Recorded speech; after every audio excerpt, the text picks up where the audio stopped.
Here we are, guys, in part 12 of this story. What if Naruto was smarter than he appeared to be in the manga? What if he resembled his father more than his mother, both physically and psychologically? Naruto is wise and powerful. Please remember to like, subscribe, and share with your friends. Now, let's begin. Sleep always came to Naruto quite easily. It was one of the benefits of following a strict training schedule and thus, maintaining his body at its physical peak. But having a strict timetable also meant that his body had an alarm clock of its own, informing him when it was time to eat, train, drink, sleep, or in this case, wake up. As soon as it was 5 in the morning, Naruto's eyes fluttered open and as was his habit, blinked his eyes repeatedly to get the sleep out of his eyes. He was about to roll over and get up, but stopped when he felt his hand was hooked with something.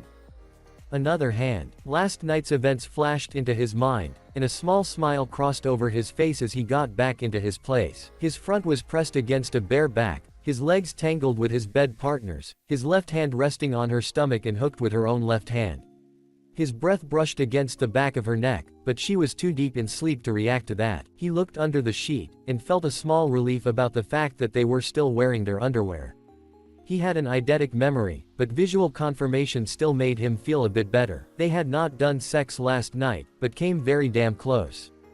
Naruto respected Temari's wishes that they not have sex until their wedding night, because she wanted that moment to be special for both of them. However, that did not mean they couldn't try certain, adventurous things. He looked back up and just pulled Temari closer to him by her stomach. She responded to him in her sleep by shuffling behind, so that they were in full contact under the covers. Naruto then realized that he might have made a mistake pulling her closer. The reason he thought that way was that he was a teenage boy, and being one of those beings meant he tended to have something of a morning wood. His excitement only rose when his girl shifted closer to him, her hips pressing against his flesh and causing his breath to hitch. He took a deep breath and tried to strengthen his resolve. There was no getting out of this, well, there was, but a part of him didn't want to. Also, he was sure that Temari would wake up after feeling something pressed against her private parts. He would just have to wait, as painful as it was. XXXXXXX. Temari's eyes slowly fluttered open, as her mind rebooted from REM sleep. She felt warm, which was odd, considering she wasn't wearing her night t-shirt. She looked down and blinked, then cracked a small smile on seeing the slightly larger hand resting over her smaller one. Memories of last night came to the front of her mind, and her face broke into a large grin at what had happened. She and Naruto had continued their activities for over an hour after they began, after which they had decided to sleep, not even minding the mess on the sheets. Last night was the first time she and Naruto had ever went this far, but that wasn't anything new for them. Every time they made out, they went a little farther than the last time. What would be more correct to say was, last night was the first time they had engaged in any sort of sexual contact. She had given her first handjob, and gotten her vagina stimulated by someone else's fingers for the first time as well. And both of them had loved it, regardless of the mess they had made on the sheets. As more of her memories returned, the sensations to her body returned as well. She became aware how her back was pressed to Naruto's chest, her legs were tangled with his. And, something was poking her in the ass. Like she could feel Naruto's own heart beating fast at the contact, hers sped up as well. Before she could take a course of action, she moaned at the feeling of feather-like kisses brushing the back of her neck. The hand that was overlapping her own started roaming as well. I see you had a good night's sleep, she managed to get out.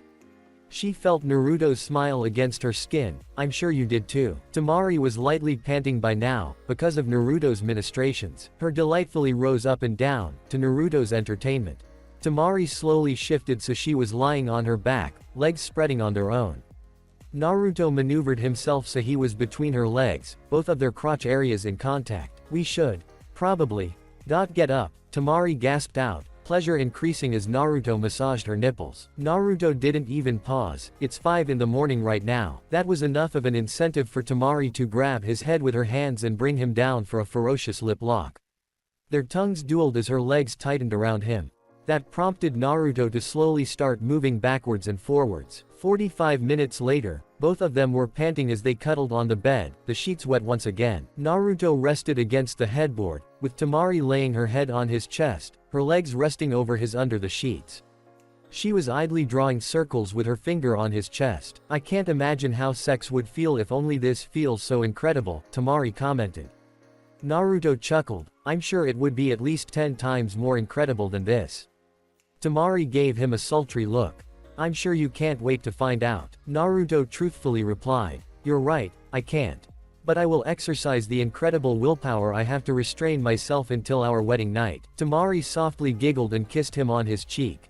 And I can't wait to see what happens when you break that restraint. They both went silent after that, just enjoying the quiet till it lasted. Of course, both of them froze when they heard the light, yet unmistakable sound of a door opening. It was the bedroom right across from them, which meant it was Gaara and Kankuro's room. Light, but sure footsteps exited and slowly made their way to the living room. That was Gaara. Naruto released a breath. I think it's best if you made your way to your room now. Good idea, Temari whispered as she got out of the covers. Naruto's eyes drank in the form of a mostly naked Temari hungrily. His excitement started to rise up once again at the sight, making it uncomfortable for him since it was restrained by his boxers. As she was picking up her t-shirt from the floor, giving Naruto a great view of her behind, she noticed a tent forming under the sheets and smirked.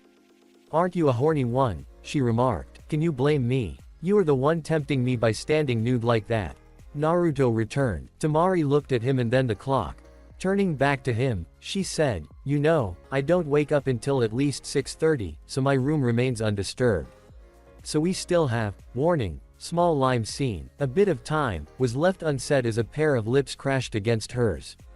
The t-shirt dropped from her hand to the ground as both of them came to wrap around Naruto's neck, pulling their bodies flush. Her chest pressed against his and his erection pressed against her stomach, his boxers looking like they were close to tearing in half. His hands cupped her behind, pressing her into him even more. They both furiously made out, standing in the middle of the room for a short while, after which Naruto pulled her up. Her legs immediately wrapped around his waist in response. His erection, that was pressing into her stomach, was now pressed directly into her crotch.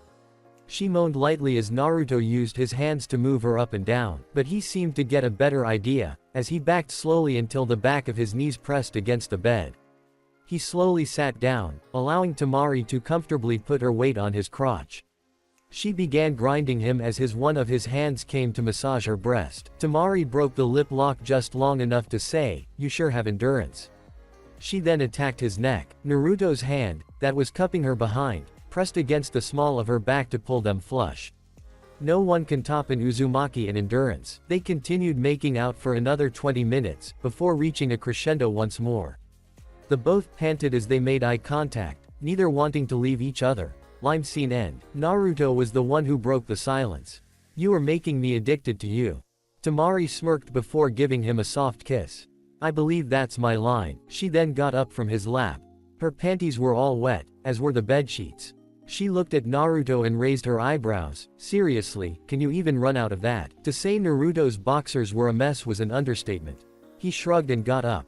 Who knows? Maybe we'll test it out. Temari blushed before putting on her t-shirt, making her way to the door.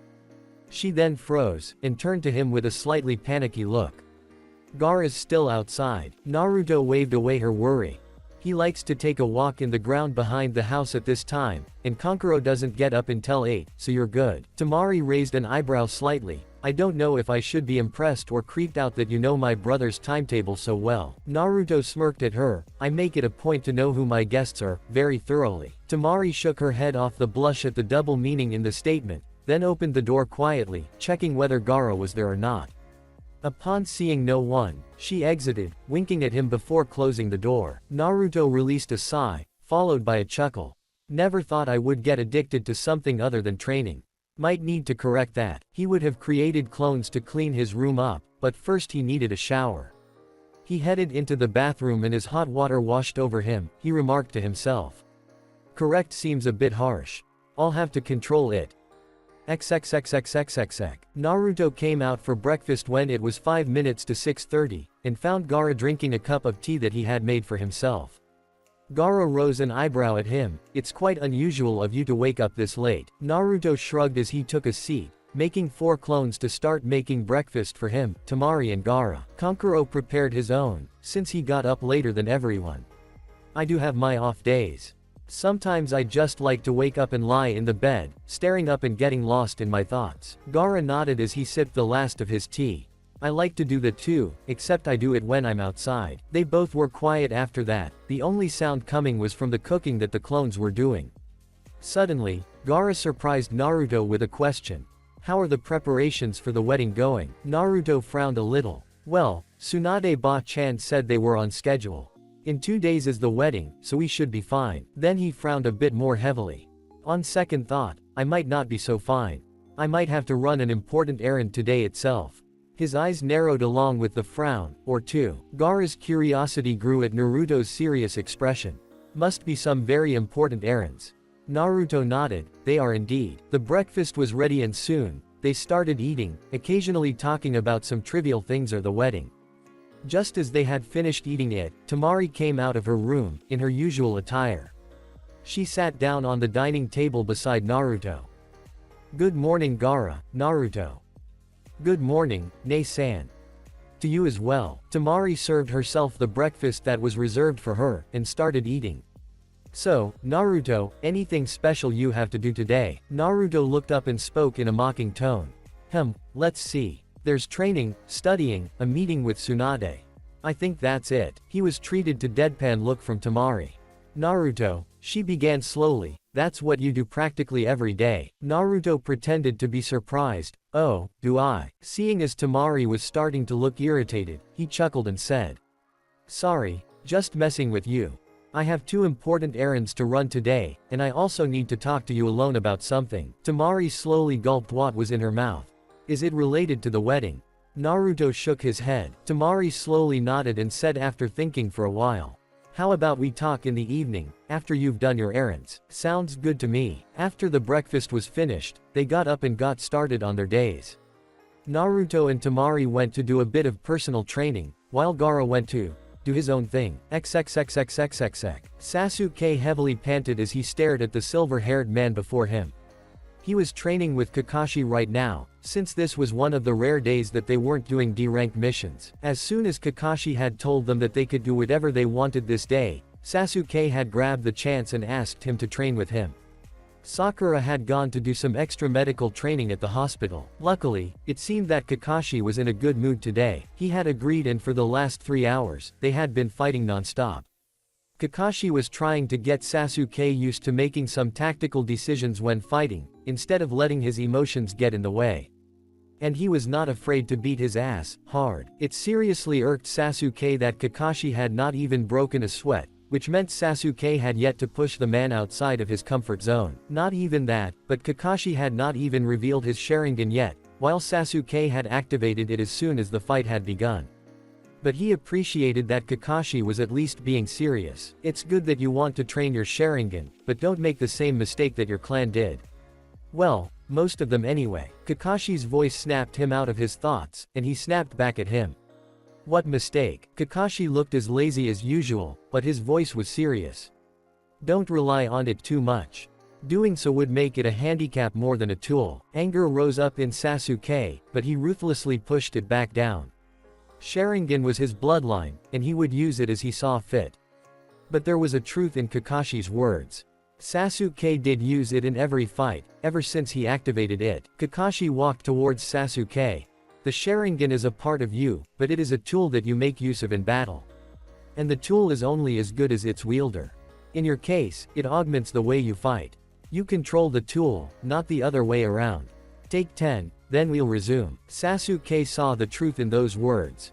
The Sharingan was incredible, but useless if you didn't know how to use it. It gave him the ability to predict attacks, but Sasuke was still trying to control his body's reaction upon knowing where the attack would hit. He was automatically moving around the attack according to the Sharingan, and that was exactly what Kakashi had taken advantage of. The man knew how he would react and capitalized on it. Kakashi's understanding of the Sharingan was truly genius level. Sasuke sat down to take a break, while Kakashi pulled out his book. While Sasuke appreciated how good of a teacher Kakashi was when he put his mind to it, it was rare. Most of the times, Sasuke did his training alone. He would ask Naruto, but the guy was busy in preparations of his wedding and not to mention, he trained on his own. While Sasuke was slowly improving, the pace was still too slow to his liking. Every day, he felt like Itachi was getting further and further away from him, while he desperately tried to keep up. And not just Itachi. Naruto was leaps ahead of him, and Sasuke didn't even know what he was fully capable of. Still, regardless of what Naruto had told him in the hospital room, Sasuke was getting endlessly frustrated at how slowly he was improving. Was it because of his drive? Lacking motivation. His desire to get revenge on Itachi was motivation enough, but he was nowhere near Itachi's level when his brother was his age. Itachi was like Naruto, leaps and bounds ahead of everyone. But like Naruto had said, Itachi was a sort of genius that came once in generations.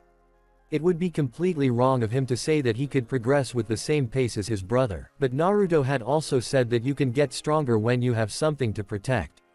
Was that the reason why he was not getting strong quick enough? That he didn't have something to protect? Was his desire to protect Naruto when Itachi was after him fake? Whatever Naruto said, Sasuke was starting to think that he wouldn't get strong quickly enough if he were to remain in this village. He had nothing to protect. The bonds he had formed. They had to be strong enough to hurt if he loses them. He empathized with him, that was for sure, but they were not the same. They both had different circumstances while growing up. Which meant, Sasuke couldn't grow strong like the way Naruto did. His means of getting stronger would have to be drastically different. His re-encounter with Itachi had reminded him what he was supposed to focus on. The curse mark on his neck burned slightly, causing him to suppress a hiss. It was no good if Kakashi saw, and being the genius he was, would quickly figure out what kind of thoughts were running in Sasuke's head. On the other hand, the burning of the curse mark reminded Sasuke of the person who gave it to him. Orochimaru was one of the Sannin, like Jiraiya, and one of the most powerful shinobi in the world. Personally trained by the Sandaime, the man was even rumored to become the Yondaime. Ousted because of his highly unethical experimentations, Orochimaru became a shrank missing nin and an enemy of Konoha. An epiphany struck Sasuke. Naruto was being trained by Jiraiya, and Sasuke was pretty sure he would become the man's apprentice, given his genius. He had heard from Kakashi that Sakura was taking medical lessons at the hospital, and was the only one who was personally trained by Tsunade, even if it was only sometimes. She was not Tsunade's apprentice, but she was still being trained by a Sannin. The entirety of Team 7 was being trained by a Sannin, save for him. Both Naruto and Sakura are each getting stronger in their own ways, assisted by some of the most powerful shinobi in the world. Why the hell was he being left out? Leaving the village to train under the remaining Sannin was looking like a very good idea. I could have killed you over 5 times by now. The voice snapped Sasuke out of his thoughts, and by pure reflex, he stood up and threw a kunai in the direction of the voice. Naruto lazily caught the kunai with just 2 fingers. Hooking it with his finger, he rotated it. Nice reaction time, but unneeded if you were aware of my presence in the first place. Kakashi closed his book. So nice of you to visit us, Naruto. I'm really glad you still remember us, he said it with an eye smile. Naruto rolled his eyes. I would have apologized for that if I didn't have a really good reason. Kakashi rose an eyebrow. Which is? Naruto spread out his arms. I'm preparing for my wedding. He walked up to them, a lazy smile on his face. His left hand went in his back pocket, and he held out 2 teal envelopes. I wanted to personally invite Team 7. Normally, you wouldn't be sent invitations, but you know that I don't do normal. Kakashi and Sasuke took out the invitations from inside.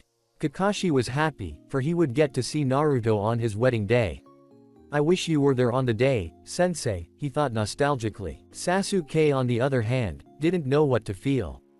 He tried to feel happy for him, but his mind was wandering elsewhere. He settled for a congratulations in the end.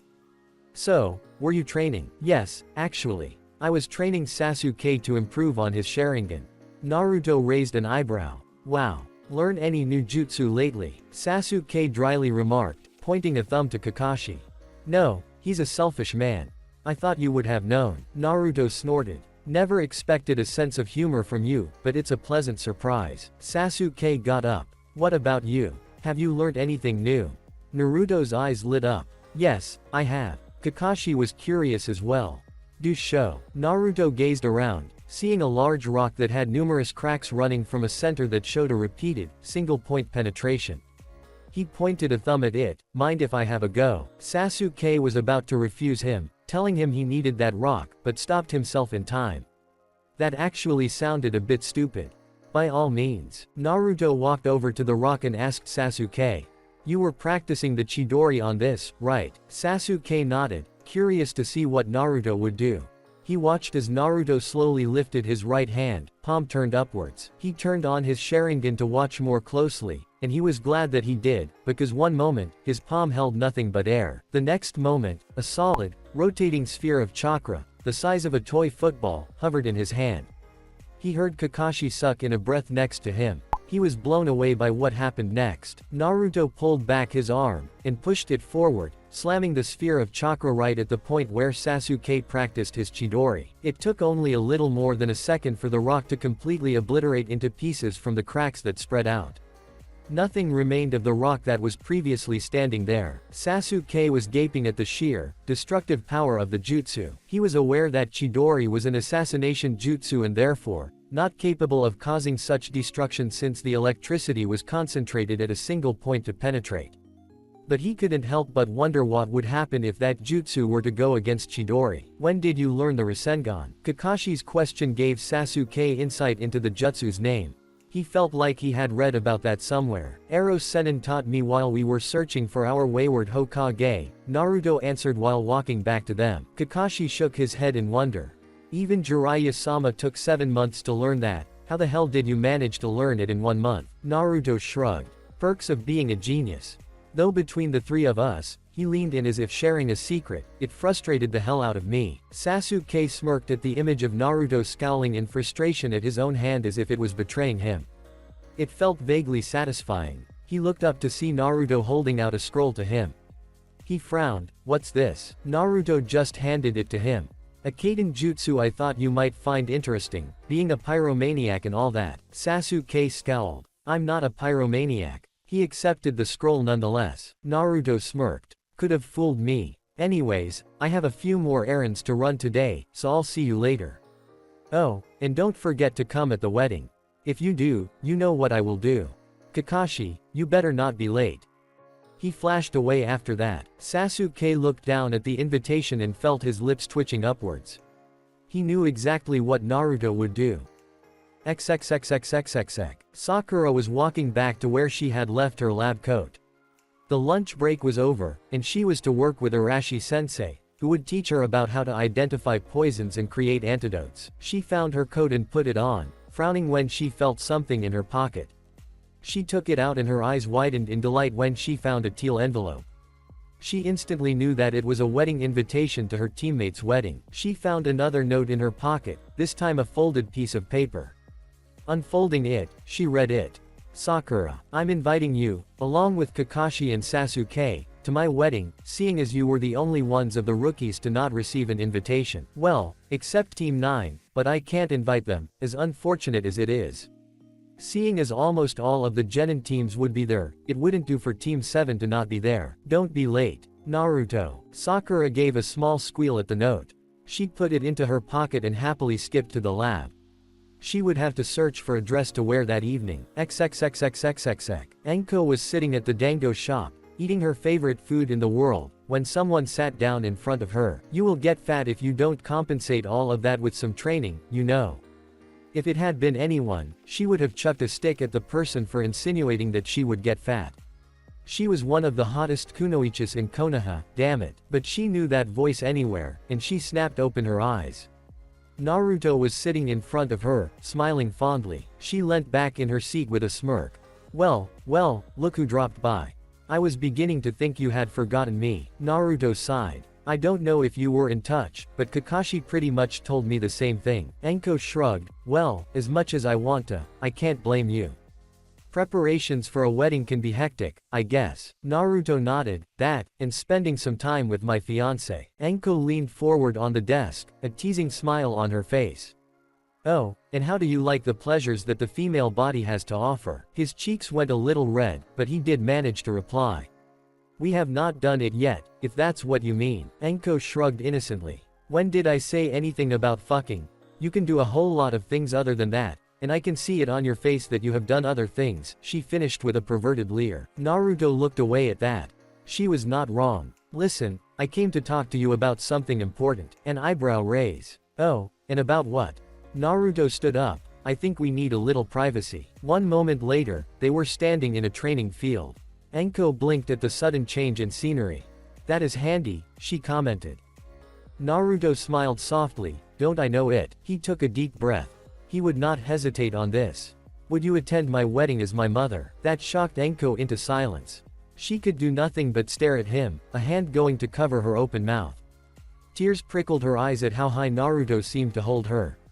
Is this what you wanted to ask me? Naruto smiled and nodded. You have been there and taken care of me for years, sensei. Besides the Sandaime, you have been there for me the longest, so it only seemed fit to invite you as my mother. It's totally fine though, if you don't want to, I don't want to pressure you or anything. He was cut off when Enko wrapped him in a hug, tears trickling down her cheeks. Thank you, Naruto. That was perhaps the most heartfelt thing Naruto had ever heard from his sensei, and it was beautiful. The hug felt exactly like the one he got from Tamari, full of love. He wrapped his own arms around her. No. Thank you. XXXXXXX. After a goodbye to her, Naruto proceeded to the place that held some of his not so fond memories. But who cared about the place? He was there to meet someone. Naruto walked through the halls slowly, recalling each and every incident or prank he had played, and got punished for it, even if they could never prove it. Only one person believed him, but it was one person against everyone else. The lunch hour had been over for 15 minutes, but Naruto was sure that he could hustle Iruka-sensei out for a minute or two. He knew what the chakra signature felt like, and followed it to where it was in the academy. He was surprised though, because it seemed Iruka's class seemed to have changed from the ground floor to the first. He stopped outside the door that Iruka was standing behind, along with one other Chunin-level chakra signature. Good, which means the class won't start howling at his absence. He knocked on the door, his keen ears picking up the silence that followed after his knocking. Thankfully, it was Iruka who approached the door and not the other instructor. The door opened, causing Iruka's eyes to widen in surprise on seeing Naruto. Naruto was standing behind the door such that the class wouldn't be able to see him. He whispered, "Can we talk?" Iruka blinked, sure. 1 second. He turned to the other instructor in the room. Haruki, will you take over for a few minutes? Thanks. Without waiting for a reply, Iruka exited and closed the door. He turned to Naruto, face laced with concern. Is everything alright? Naruto motioned with his head, let's talk on the roof. 2 minutes later, they both were standing on the roof, with Iruka standing in front of Naruto. So what is this about, Naruto? Naruto took a deep breath. Will you attend my wedding as my father? Iruka's blinked first in shock, and then when the question finally settled, his eyes started watering, but he immediately wiped them. He never thought that Naruto saw him as one, since their relationship leaned more towards the older brother-younger brother line. But if Naruto thought he could stand in place of Namikaze Minato, then he would do his best. He gave a heartfelt smile. I would be honored, Naruto. XXXXXXX, what's up? The moment he had finished the words, 4 swords were pointed at his throat from 4 directions. Naruto stood there calmly, not even fazed by the swords. Tsunade, who was already annoyed that the day's paperwork was increasing, looked up in irritation at the intruder. Naruto did not have an ounce of guilt, barging in her office like that. You got some nerve, I'll give you that. Naruto chuckled as the guards went back to their posts after being waved away by Tsunade. If I didn't, I wouldn't be here. So, to what do I owe the displeasure? Naruto deadpanned. That is harsh. Anyway, you were the one who called me today, so you tell me. Tsunade blinked. I did. She then suddenly remembered. Oh right, I did have some business with you. Have you read up on what you were supposed to do in the ceremony? Naruto rolled his eyes, but replied. Yes, I did read up on that. I thought that my brain would shrivel up from boredom. Deciding to ignore that, she stood up. Alright, make 2 clones. There is something else we need to get done today itself. Doing as she asked, 2 clones of him appeared on his right and left. Tsunade made 2 clones herself. She then paired one of her own with one of Naruto's and assigned them their jobs. She pointed to the pair on the right of Naruto. You, get him fitted with a wedding kimono and tell them we need before tomorrow ends. Naruto's eyes widened as he cursed himself for forgetting that detail. Pointing to the other pair, she said, go with him and make sure everything is properly prepared for the reception at his house. When they were gone, Tsunade flashed through hand seals, pressing her hand onto a part of the wall. Seals flashed over the room, ensuring their privacy. Naruto had upgraded the seals on the behest of Tsunade, for a very handsome pay. Naruto rose an eyebrow when Tsunade sat down on her chair. Grab a chair and sit down. He internally wondered what was so serious, but complied anyway. Once he was settled, Tsunade pulled out a book from her drawer. I remembered that since you were practically alone when you were growing up, you missed some very vital education. What is she talking about crap? When Tsunade opened a page of the book, Naruto's eyes immediately saw what was in there and he blanked out. Kurama was snickering within him, the utter bastard that he was. Naruto knew what sex was and how to do it, even if he hadn't done it. But after numerous makeout sessions with his fiancée, he had a pretty solid idea of what he was supposed to do. It was human instinct, after all. I figured it out that no one has explained the birds and the bees to you, so I'm going to remedy that. You should count yourself lucky, since I'm the best medical kunoichi there is, Tsunade nonchalantly said, unaware of the horror that was internally growing in Naruto. Naruto was torn on the inside. On one hand, he wanted nothing more to flash away from here and hide in his study, where no one can come in. But on the other hand, education on sex was pretty important. He didn't know anything about the dangers of it, or how to prevent those dangers.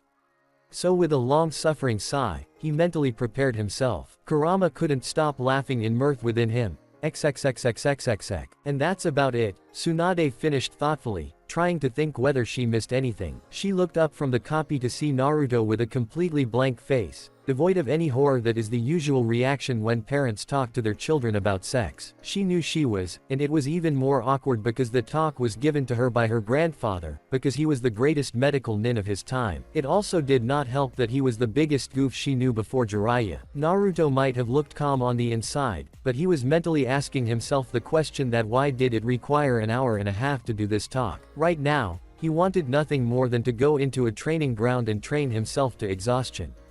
Anything to get his mind off this, but it really wouldn't work. Eidetic memory can be a curse sometimes. Case in point, this. Is that all? His voice came out calm, yet he was anything but that. Tsunade nodded with a cheerful smile.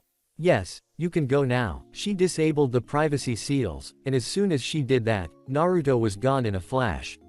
She chuckled, you can't fool me, brat.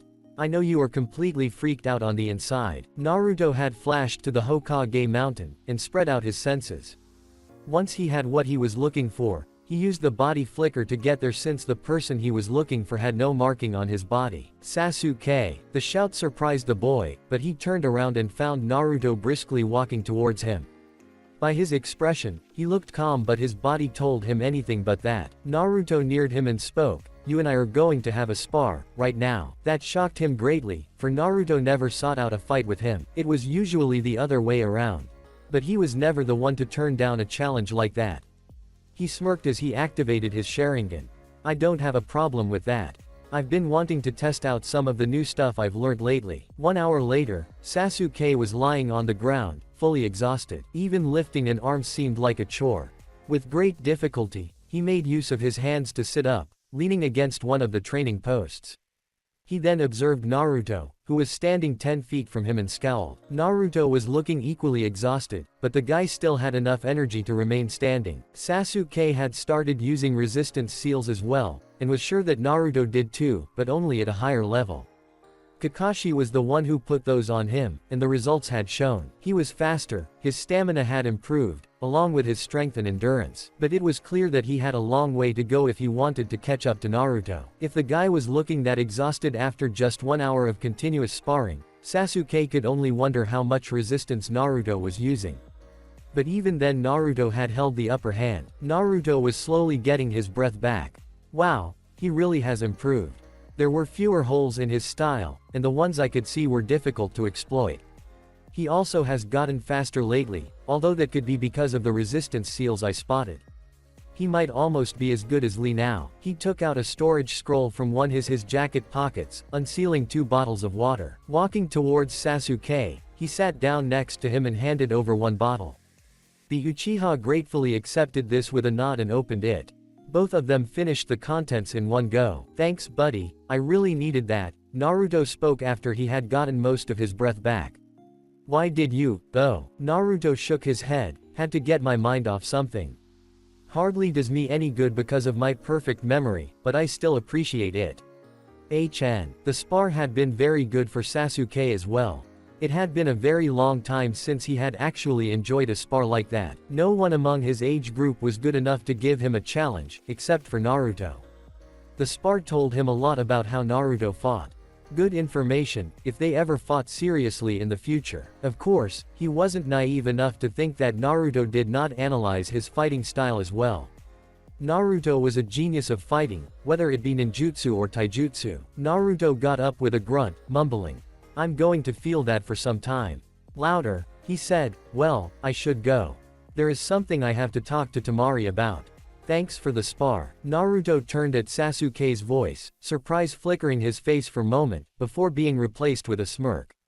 "To you as well." He was gone in a flash, leaving Sasuke to his thoughts. XXXXXXX. Temari was just finished with her shower and coming out of her room when she saw Naruto, sitting in the living room. He saw her and gave a small smile. Hey, was your day interesting?" Naruto made a face like he was considering. "You could say that. Listen, there's something I need to talk to you about."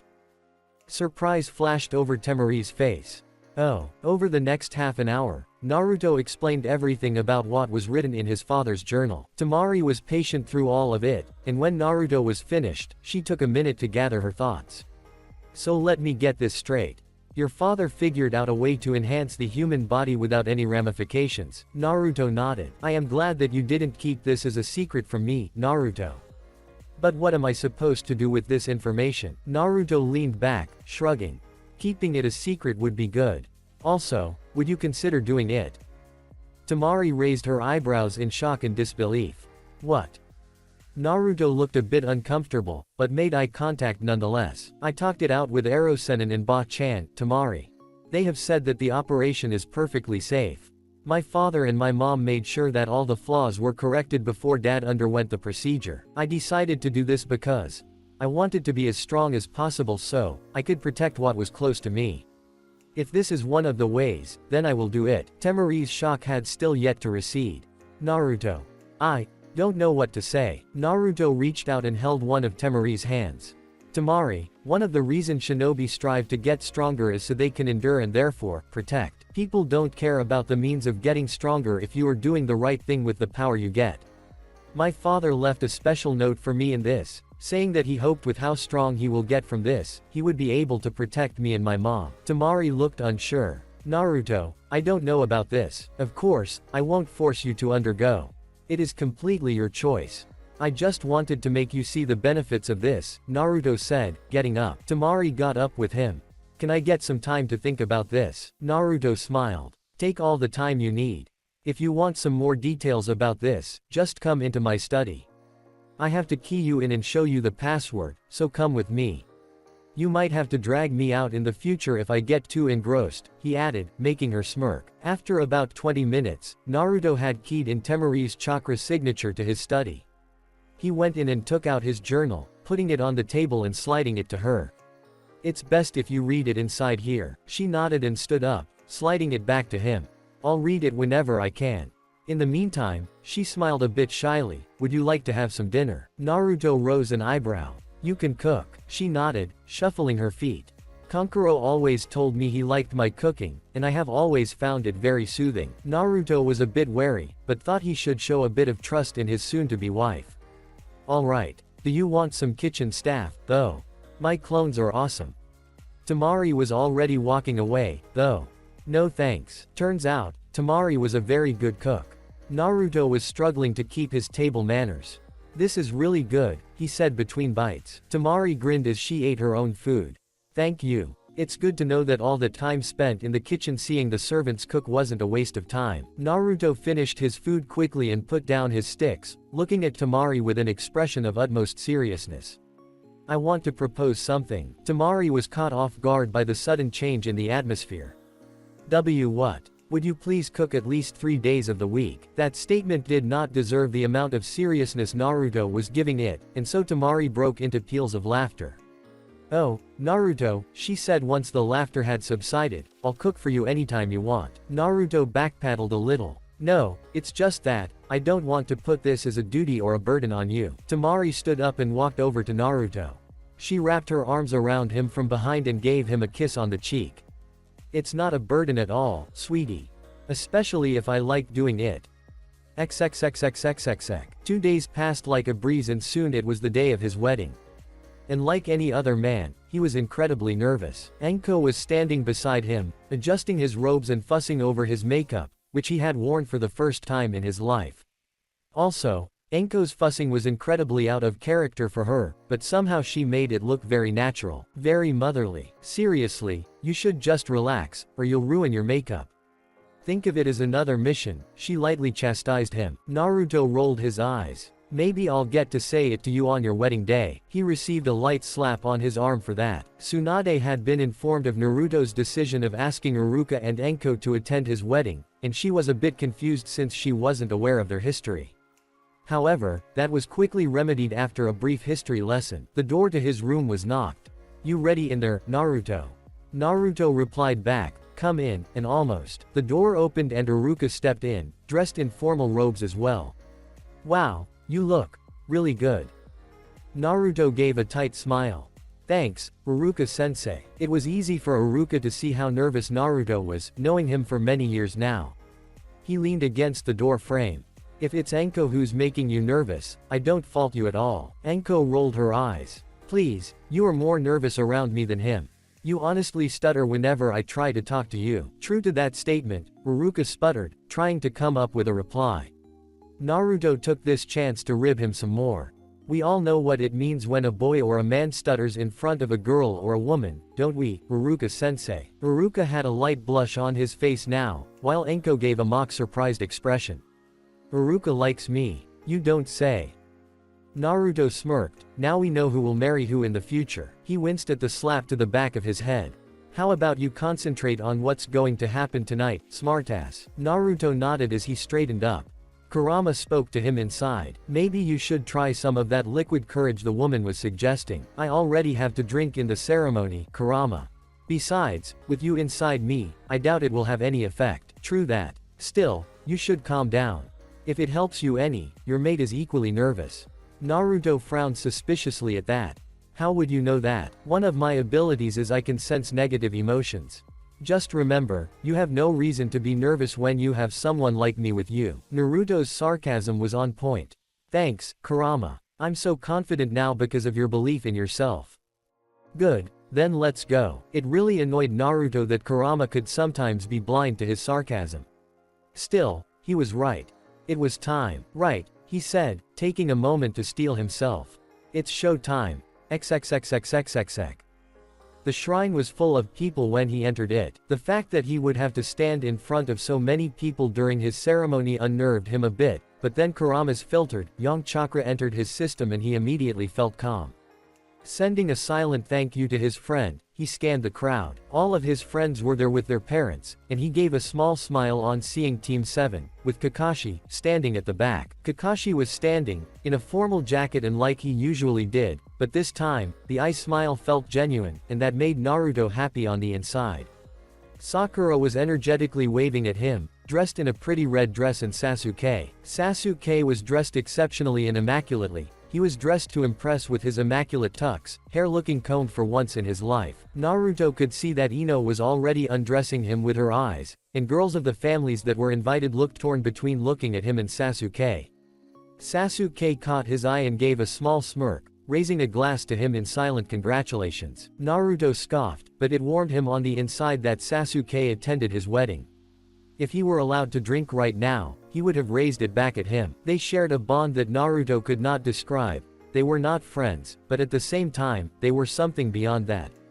Sure, sometimes he hated the way he acted, but he would hate it if they were to stand on opposite sides. He let his eyes roam, purposely not catching the eye of several important figures like clan heads and daimyos alike.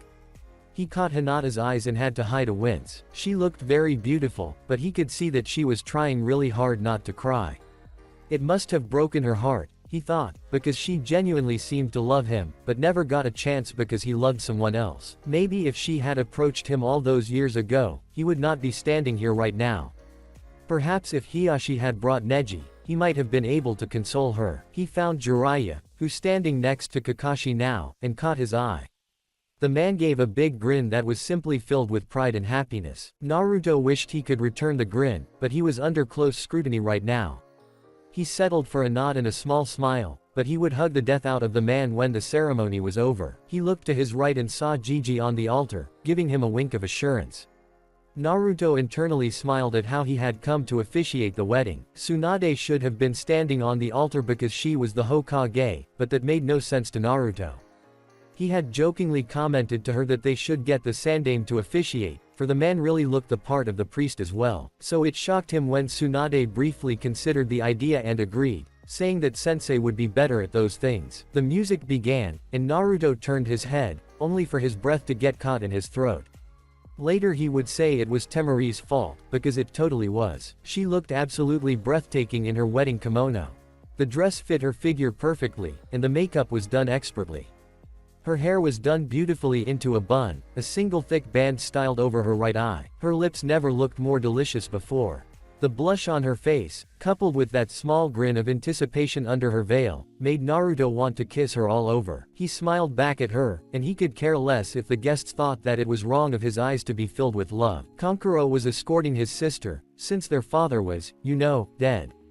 And Naruto had to admit, the guy would catch the attention of many girls, if he just didn't apply his war paint. Temari stopped beside him, and after Naruto lifted the veil off her, they both held each other's hands. Gigi took this as a signal to begin the ceremony. Naruto and Temari simply stared in each other's eyes, conveying everything and nothing at the same time. Before he knew, it was time for them to drink the traditional sake. Naruto reached forward to take a cup, knowing that once this was done with, he and Temari would be married for life. Together, forever. He gently held out the cup for her to drink from, with her doing the same to him.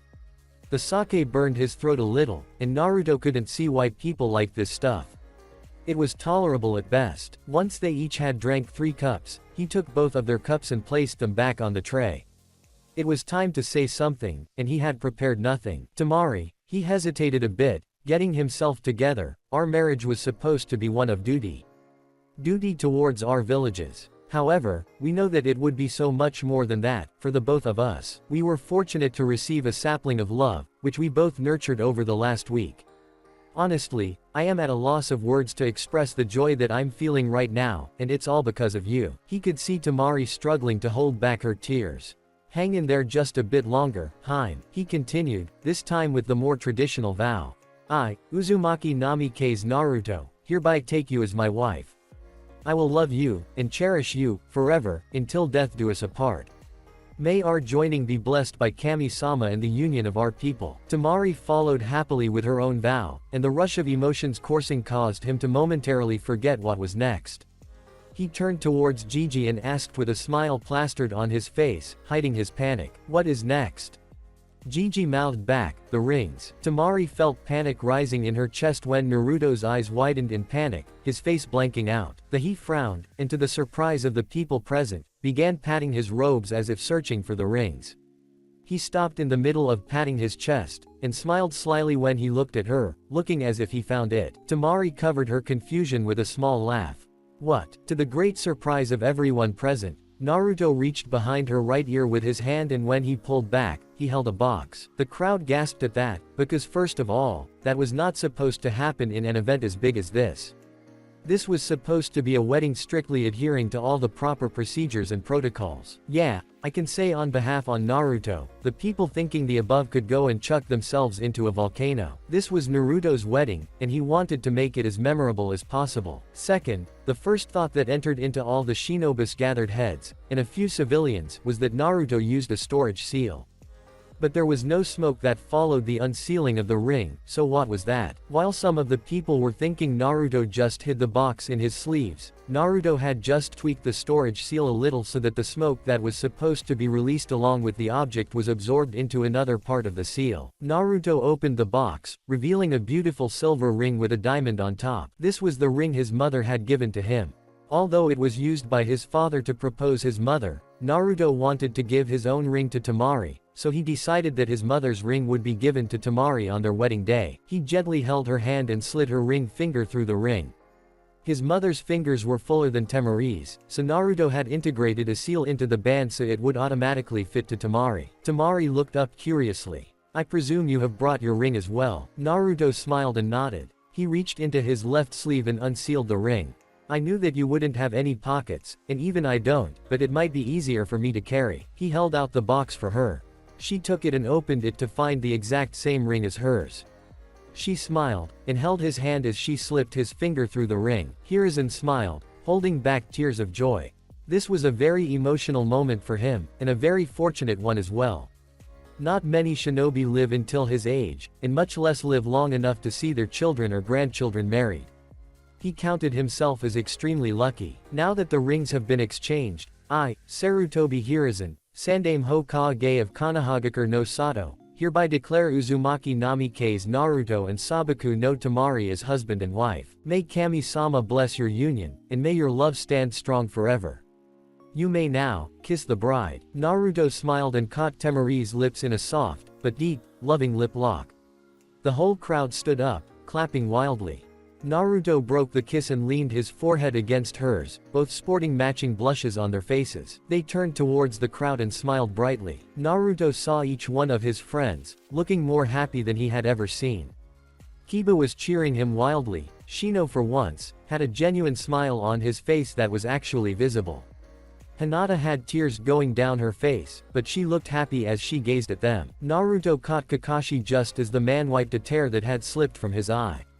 Sakura's eyes were shining with joy, and Sasuke looked like a completely different person with a soft, but genuine smile on his face as he clapped for the newlywed. Shikamaru was smiling while clapping softly, but Choji was outright crying. Ino was just like Sakura, but she was cheering with a bit more energy. Their parents' gazes were melancholic, as if remembering a similar time of their own lives. Jiraiya looked like he was the proudest man in the entire world. The smile on his face told Naruto just how much the man loved him. Now that the wedding was over, it was time for the reception, which was being held at the back of their home. Temari hooked her arm with his and they both walked back together. XXXXXXX. As soon as they were out of the public's sights, Naruto flashed the both of them to their home. They had to change clothes fast, for the guests would be arriving in less than 10 minutes.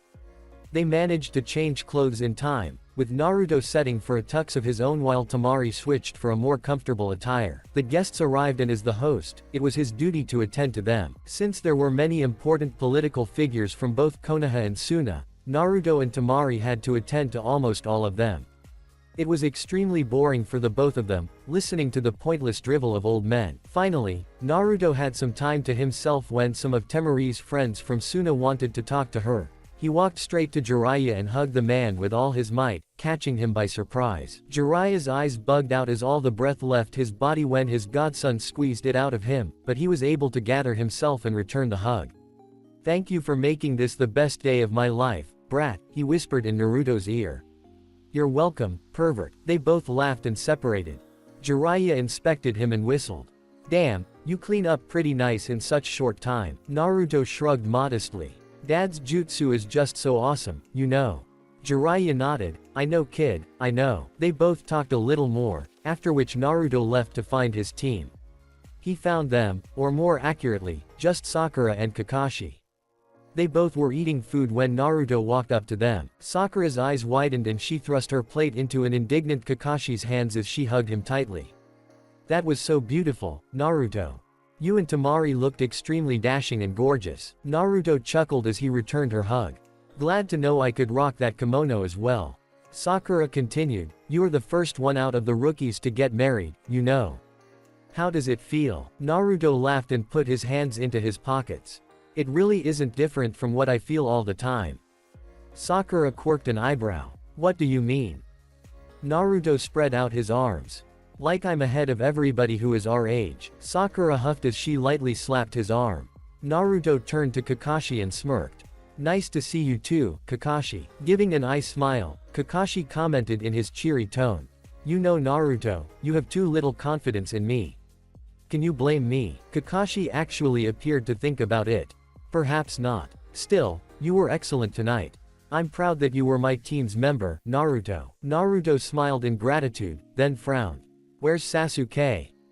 Sakura took back her plate from Kakashi.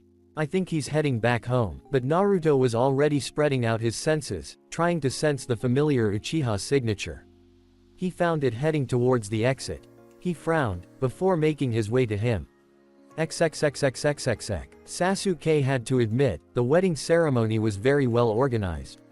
Seeing Naruto look so happy with Temari made him think back to the fond memories he had of his own family. He had gone to the reception, but only to say goodbye to Naruto and head back home for some late-night training, before turning in. But seeing him talking to so many political figureheads, Sasuke decided it was best if he ate and left. He doubted Naruto would be able to free himself for a while. He ate separately from Sakura and Kakashi, and after he was finished, he made his way to the exit. Just as he was about to go, a familiar voice behind him spoke out, leaving without a goodbye. I thought clan heirs had better manners than that. He frowned and turned around to see Naruto, hands in pocket and a smile on his face. You were busy. Naruto sighed as if it truly pained him. Trust me, it's not fun. I wouldn't have talked to them at all if Temari wasn't there. Sasuke scoffed. Not even an hour and already whipped by your wife. I like to think it is my duty as the clan head. Naruto was now standing right in front of Sasuke. Curiously, he held out his hand. Thanks for coming tonight. Sasuke rose an eyebrow, but did not shake his hand. Naruto chuckled, retracting his hand back. You really know how to let people down, he continued. Still, it's nice to see that you've improved from being the antisocial, emo douchebag of Team 7. You're still emo, though. Sasuke smirked. And you're still a naive idiot who thinks we're friends. Naruto shook his head. I never said that. Sasuke shrugged. Anyways, I just wanted to say goodbye. I'll be heading back now. Good luck on your marriage. As he was walking away, Naruto called out in a sly tone. Want me to send a clone with you as an escort? It is dark out, after all. Sasuke turned back just enough to give a comeback. I'd like to escort you off a cliff sometime. Naruto snorted. You can do better than that. Obviously, Sasuke was cranky to deal with him any longer. Goodbye, Naruto. Naruto watched Sasuke till he was out of his sight. As warned as he was that Sasuke was opening up, ever so slowly, he couldn't shake off the bad feeling that suddenly seemed to have gripped him. For some reason, watching Sasuke walk away gave him a bad feeling. He shook his head. He was overthinking this. He walked back to the party, and saw that most of the guests were preparing to leave. Naruto couldn't blame them, it was 11:30. He walked over to his wife, who was talking with Gaara and Kankuro. She spotted him coming and frowned. Where were you? Naruto pointed a thumb behind him. I was meeting up with my old team. Went to say goodbye to Sasuke after that. I'm kind of surprised he decided to attend our wedding. Temari tilted her head. Isn't he the one who you were always calling a douchebag? Naruto nodded, ignoring Kankuro's snort. One and the same. Gaara then decided to speak up. We will get going as well. Our stay for tonight is reserved somewhere else. Take care of my sister, Naruto. Naruto clapped him on his shoulder, giving him a thumbs up. Don't worry, I will. After bidding them good night, Gaara and Kankuro left. A handful of guests, who were waiting to say goodbye to Naruto, were left. Naruto and Temari bid them good night as well, and when everyone was gone, both of them gave a tired sigh and plopped down on the chairs in the living room. Fake smiling all night is really hurting my cheeks, Naruto groaned. True that. She took her feet out of the heels, groaning in relief. That's much better. Naruto looked outside, and winced at how much cleanup was required. I'll have my clones clean that up tomorrow. For now, I think it's best if we turn in. Temari lifted her head to give him a smirk. You just can't wait, can you? Naruto smirked back. I really don't think you can blame me. Temari rested her head back. I'm not getting up on my own. Naruto quietly snorted as Temari rested on the chair. There was one thing left to do. He got up and walked down to the basement. He walked by the simulation room, towards the stone that maintained the security seals around the house. He cut his thumb and swiped the blood on his right hand, and flashed through a set of seals. He then slammed his palm upon the stone, watching as the seal flashed brightly once, signaling that the security was once again activated. He then walked back up, smiling softly on seeing Temari still on the chair with her eyes closed. He walked quietly towards her, and lifted her heels, taking them to the shoe rack by the door. He removed his own shoes as well, making it easier for him to remain quiet. An involuntary squeal left her mouth when she was suddenly lifted up, bridal style.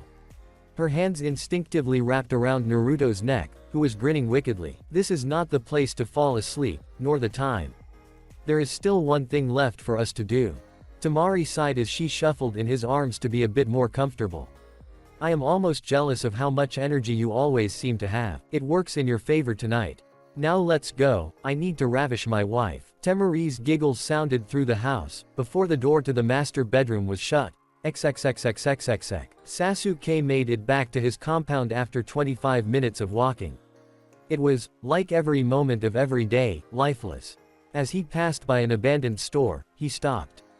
Something felt out of place. He jumped onto the rooftop of the store, coming face to face with a group of 4.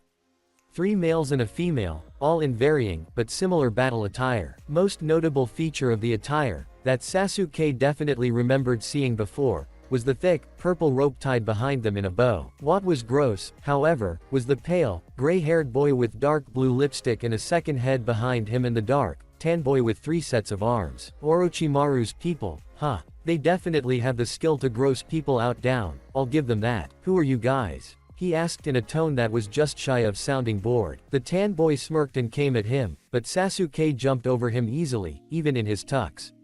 The two-headed guy appeared behind him to try and punch Sasuke, but Sasuke kicked back sharply, sending the guy crashing into a wall. Getting behind his first opponent, Sasuke steadied himself to deal with the big-boned guy coming to land a solid punch. He just flipped him and the tanned boy, the 2 bodies flying towards the other 2. They all crash into each other, disappearing in a cloud of smoke. Sasuke scoffed and turned around to see the 4 looking completely unruffled, but on another building. He brushed imaginary dust off his shoulder. Is that the best you can do? The two-headed guy sneered at him. Quit your babbling, you weakling. Come over here so I can slap the bitch out of you. Sasuke adopted a mock-thinking pose. I know that pedophile talk. Orochimaru sent you guys, right? Pale as toothpaste, goes after young boys, and gives a totally fake laugh. The guy snarled and took a step forward, but was stopped by the redhead. We didn't come here to test him. Orochimaru-sama has already done that. The guy just snorted in disgust. What does Orochimaru-sama need this weak guy for? Regardless. You will never be strong if you stay at Konoha. Mediocre at best, but you will never be able to match your blonde friend. Sasuke narrowed his eyes, but waited for them to say more. The redhead continued, while looking at him as if he was barely worth her time. Orochimaru-sama said that you were obsessed with killing your brother. He would be so surprised to be wrong. I thought that you would be training your ass off to get stronger, but here you are, attending social functions like weddings. She spat the word as if it were a curse, content to let your blonde friend be ahead of you while you remain behind. It's almost as if you have forgotten what you trained for. Those words struck Sasuke like thunder. He showed no outward reaction, but he was shaken up on the inside. The redhead continued, come with us. If you do, Orochimaru-sama will give you power. Sasuke was pretty sure that Naruto would have made a pedophile joke, if he were here. But he was not, and Sasuke's mind focused on a single question. Had he really gotten so soft, that he had lost the sight of his life goal? Then again, he wasn't satisfied with how he was being trained. Kakashi didn't seem to care much most of the time. If Orochimaru was offering to train him, should he refuse or not? His mind flashed back to the talk he had with Naruto in the hospital room. If he left the village, a kill-on-sight order would be placed on his head, and it would most likely be Naruto who would pursue him. Still, was he ready to leave everything behind? The two-headed guy interrupted his thought process. We know that the curse mark has been bothering you, even if it is sealed. That surprised Sasuke, though he kept a tight rein on his facial muscles. The more you hold it back, the more it will drive you insane. If you come with us, Orochimaru-sama will teach you to control it, harness that power. The offer was looking worth taking every second that asshole spoke. Sasuke was still a bit unsure though. Before he could think more, the redhead spoke up again. You either choose to come with us to Orochimaru-sama, the path of power, or you choose to remain in the village that is holding you back on purpose. Holding you back from achieving your goal, Uchiha Itachi. And just like that, they were gone. Sasuke stood on the roof, finally getting some time to think. He could leave the village, but one person came to the forefront of his mind: Naruto. He was perhaps the only guy in the whole village that Sasuke could hold a decent conversation with. Even though Sasuke never openly admitted it, he considered Naruto a friend. Perhaps his only friend in the entire village. Not only that, but Naruto had this ability to make Sasuke feel bad about some of his decisions. It was clear even on the D ranks they had been on, he felt he could talk to him more about things than he ever could with any other person, even if he never did that. Naruto put him at ease somewhat, but at the same time, Sasuke felt jealous of him. Naruto was everything Sasuke was not. The most important of that being, Naruto was powerful. Sasuke was not. Sasuke was aware that by the time he reached to the level where Naruto was right now, Naruto would have jumped to a whole new level. He was growing stronger too fast, and Sasuke was afraid that all he would be doing his entire life was play catch-up with him. He needed to get stronger, faster than what he was getting in Konoha. And the redhead must have been right about the village holding him back on purpose. After what happened with Itachi, they would keep a more careful watch on him.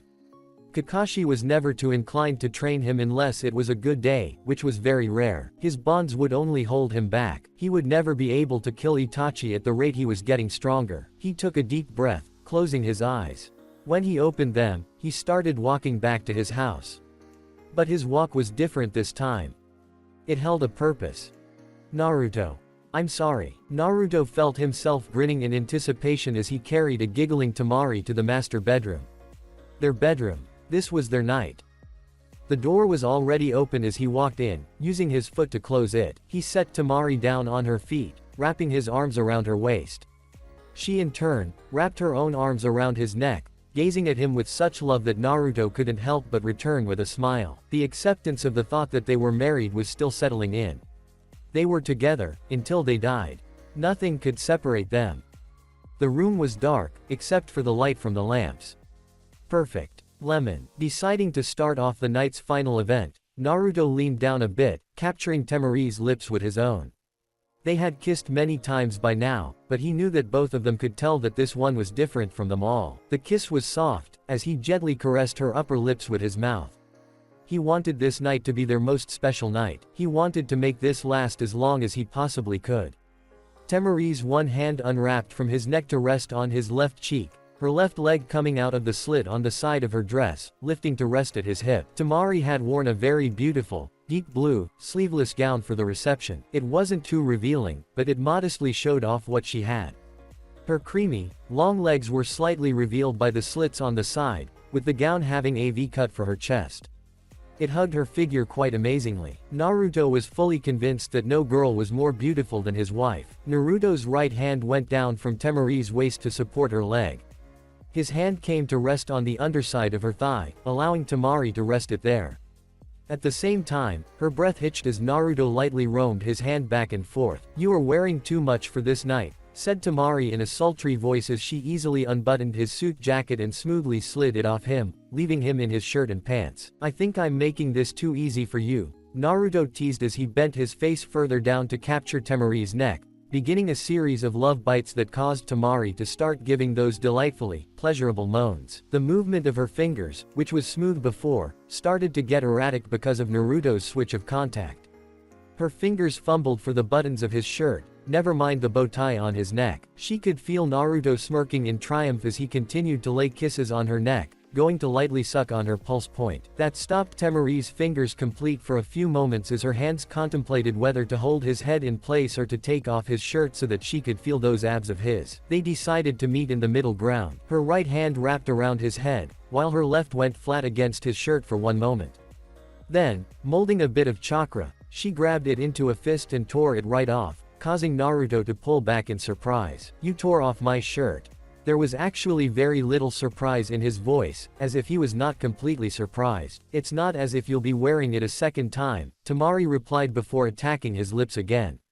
Naruto shivered at the contact of her hand against her stomach. Not the one to be outdone, he moved his hand to her shoulders. "Then I guess I should even the odds a bit." With that, he gently slid off the shoulder straps of her gown, causing the dress to drop down to her hips.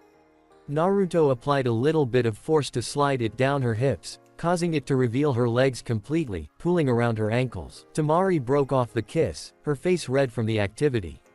A smirk forming on her face, she bent down until she was on her knees, and directly in front of Naruto's cock. Naruto's heartbeat quickened, him knowing exactly what Tamari intended to do. He watched in slight awe and anticipation as Tamari deftly opened his pants, causing them to slide down, leaving Naruto in his boxers.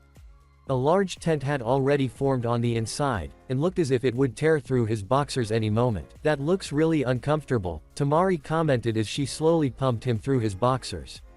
Naruto bit his lip to hold a groan, but his hips automatically went forward, desperate for more of Tamari's contact. Slowly, Tamari pulled the boxers down, smiling widely at the large cock that sprung forward, free from its grasp. The veins on it were visible, and it was pulsating lightly. All 10 inches of it. Tamari began to get wet herself as she kept pumping him. "I'm so glad that you are mine now," was all Tamari said before she took it in her mouth, without any warning. Naruto gasped, the sensation being so new and yet so satisfying, at the same time giving him pleasure unlike anything he had ever felt before. If this was what sex entailed, he was going to get badly addicted. Tamari was new to this, so she was going entirely on instinct. This was the first time she was giving a blowjob to Naruto, and it was a feeling like nothing she had ever felt before. Of course, his cock was big enough that she barely went an inch past the head. She jacked him off at the same time she sucked on the head of his cock. She was blushing madly as she bobbed her head up and down. She used one hand to grip his hip to use as support. Naruto's breathing had gotten quicker as he watched Tamari suck his cock like it was a lollipop. His hands came to rest on her head as they untied the single ponytail Tamari had worn for tonight. Her hair dropped to the middle of her upper back, and she looked just as beautiful as she always did. His hands buried themselves in the mass of her hair, holding her head in place as he lightly pumped in and out of her mouth, taking care that he did not go too deep. After about 10 minutes, Naruto felt that he was nearing his release. "Tamari, I'm close." To his surprise, Tamari did not let go of his cock. Instead, she only jacked him off faster and sucked him, creating even more vacuum in her mouth. "Fuck, I'm coming." Tamari's eyes widened as thick ropes of Naruto's cum shot into her mouth. It was a little sticky, and to her pleasant surprise, quite tasty. There was something about its taste that was just uniquely Naruto. She gulped it down as fast she could, but after 4 gulps, it was just too much for her. She took the cock out of her mouth, and just closed her eyes in pleasure as the cum was splattered on her chest. There wasn't much remaining, but it was beyond Tamari's limit. For now. Naruto panted heavily as he stopped coming. That was perhaps the best release he had ever gotten. He watched with delight as Tamari gulped down his sperm, until she couldn't and just let it splatter against her heaving chest.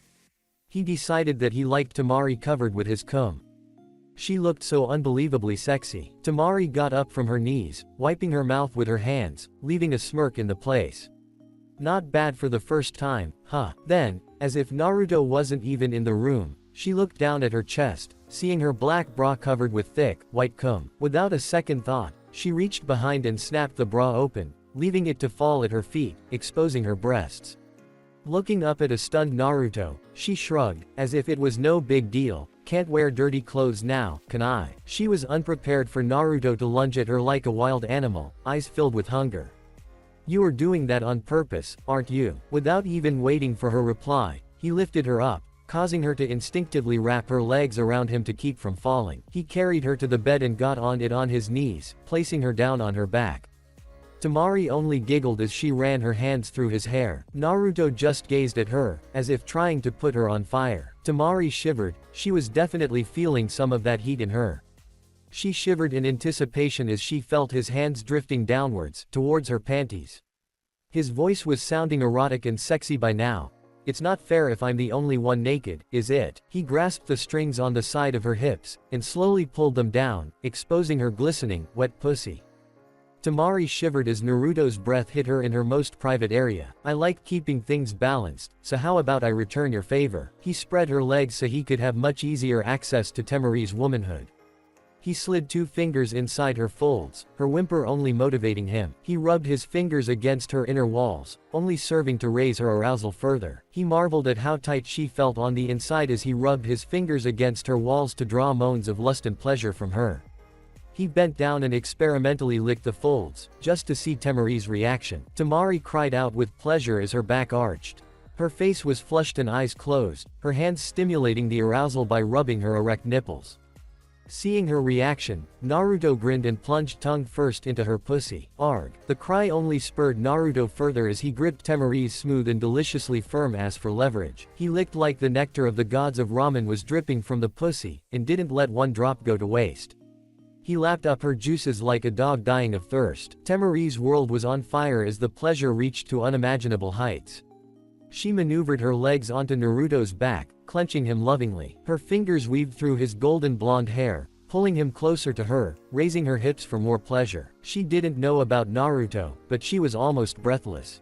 Her chest was heaving up and down, trying to draw deep breaths.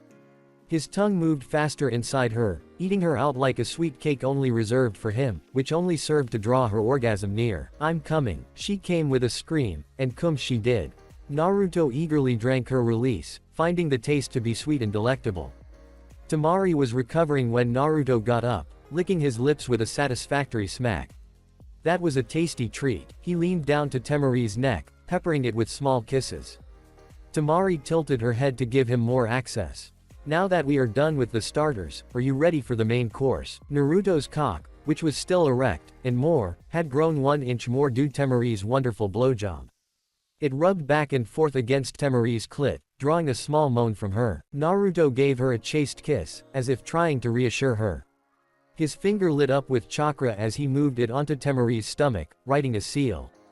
"Anti-pregnancy seal," he told her, "don't want to get you pregnant with my kids just yet." Temari gave a nod in understanding.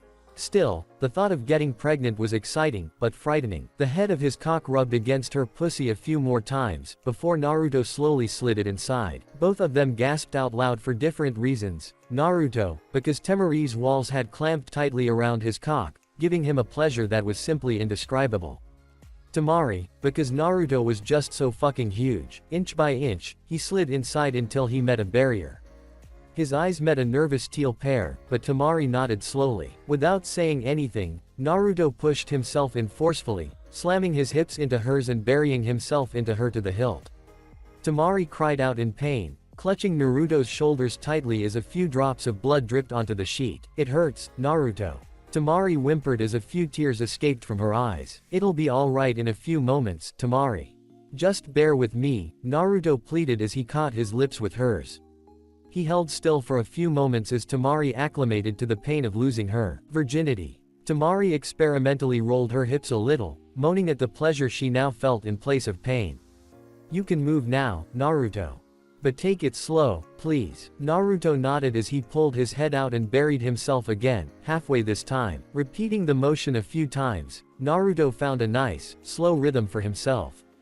Temari's small winces of the remaining pain slowly faded away, now replaced by gasps and moans of sensual pleasure. "Go deeper, Naruto." Naruto smiled and leaned down to capture her lips, obliging her by going a bit more deeper while maintaining his rhythm. He picked up his pace when Temari started responding to the lip lock. He grunted and groaned in pleasure as their hips slammed together. "You're so tight, Temari." He grunted between his thrusts. The sensation of her walls squeezing him every time he went in was just amazing. Temari pulled him closer by locking her legs behind his back, held in place by Naruto's hands on either side of her. Temari couldn't believe just how great it felt. "You're huge, Naruto." Each word was said simultaneously with a thrust. Naruto's rhythm reached a new height as he moved like a piston, in and out of her. Temari's moans were almost constant now, slowly increasing in volume. He glanced down to where the action was happening, seeing his cock shining from being covered in her juices. Temari's breasts were jiggling from the force Naruto was using to thrust inside her. After a short while, he felt himself getting close to his release. "I'm close, Temari," he grunted as he increased his pace to maximum, feeling her walls clenching around him. It was a miracle that Temari was able to reply to him. "Me, too. Keep going." Naruto grunted as he fully buried himself inside of her, her walls clenching him so tightly that he couldn't keep in the groan.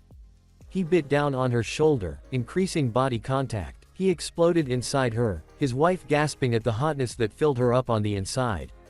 Yet, Tamari ensured that her pussy milked every drop of the obscene amount of seed that he released. Naruto also made sure on his end that not one drop escaped from her pussy. He kept coming for a whole 20 seconds, after which he completely dropped onto her, breathing heavily. His head was buried in her neck, nuzzling her lovingly, licking the spot where he left his mark. "I love you," Naruto panted as he lifted up and gazed into her eyes. Tamari smiled tiredly and kissed him softly. "I love you too," Naruto pulled out of her, and to Temari's surprise, he was still hard as he was in the beginning. Naruto looked up at her with a smile. "You up for another round?" Lemon end. Tamari dropped onto Naruto after an exhausting round, her juices spilling down his cock, mixed with his cum. Her stomach was a tiny bit bloated with how much of his cum Naruto had filled her with. She laid on his chest tiredly. "Where does all that come from? I have never felt so full before." Naruto, who was equally as exhausted as his wife, chuckled as he ran her hand through her hair.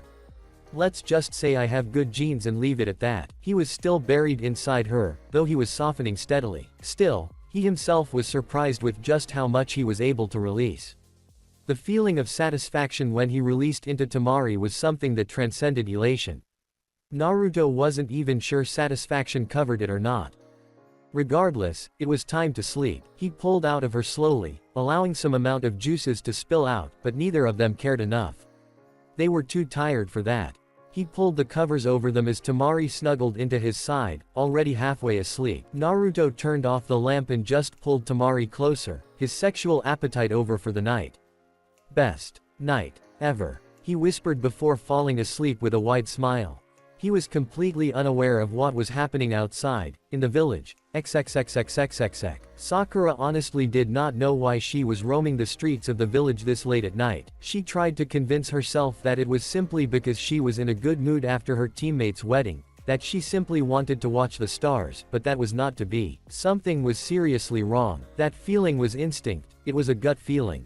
Perhaps because she was a ninja, that feeling would be honed over time, but today it was acting up. Roaming the empty streets, she didn't know what she was looking for.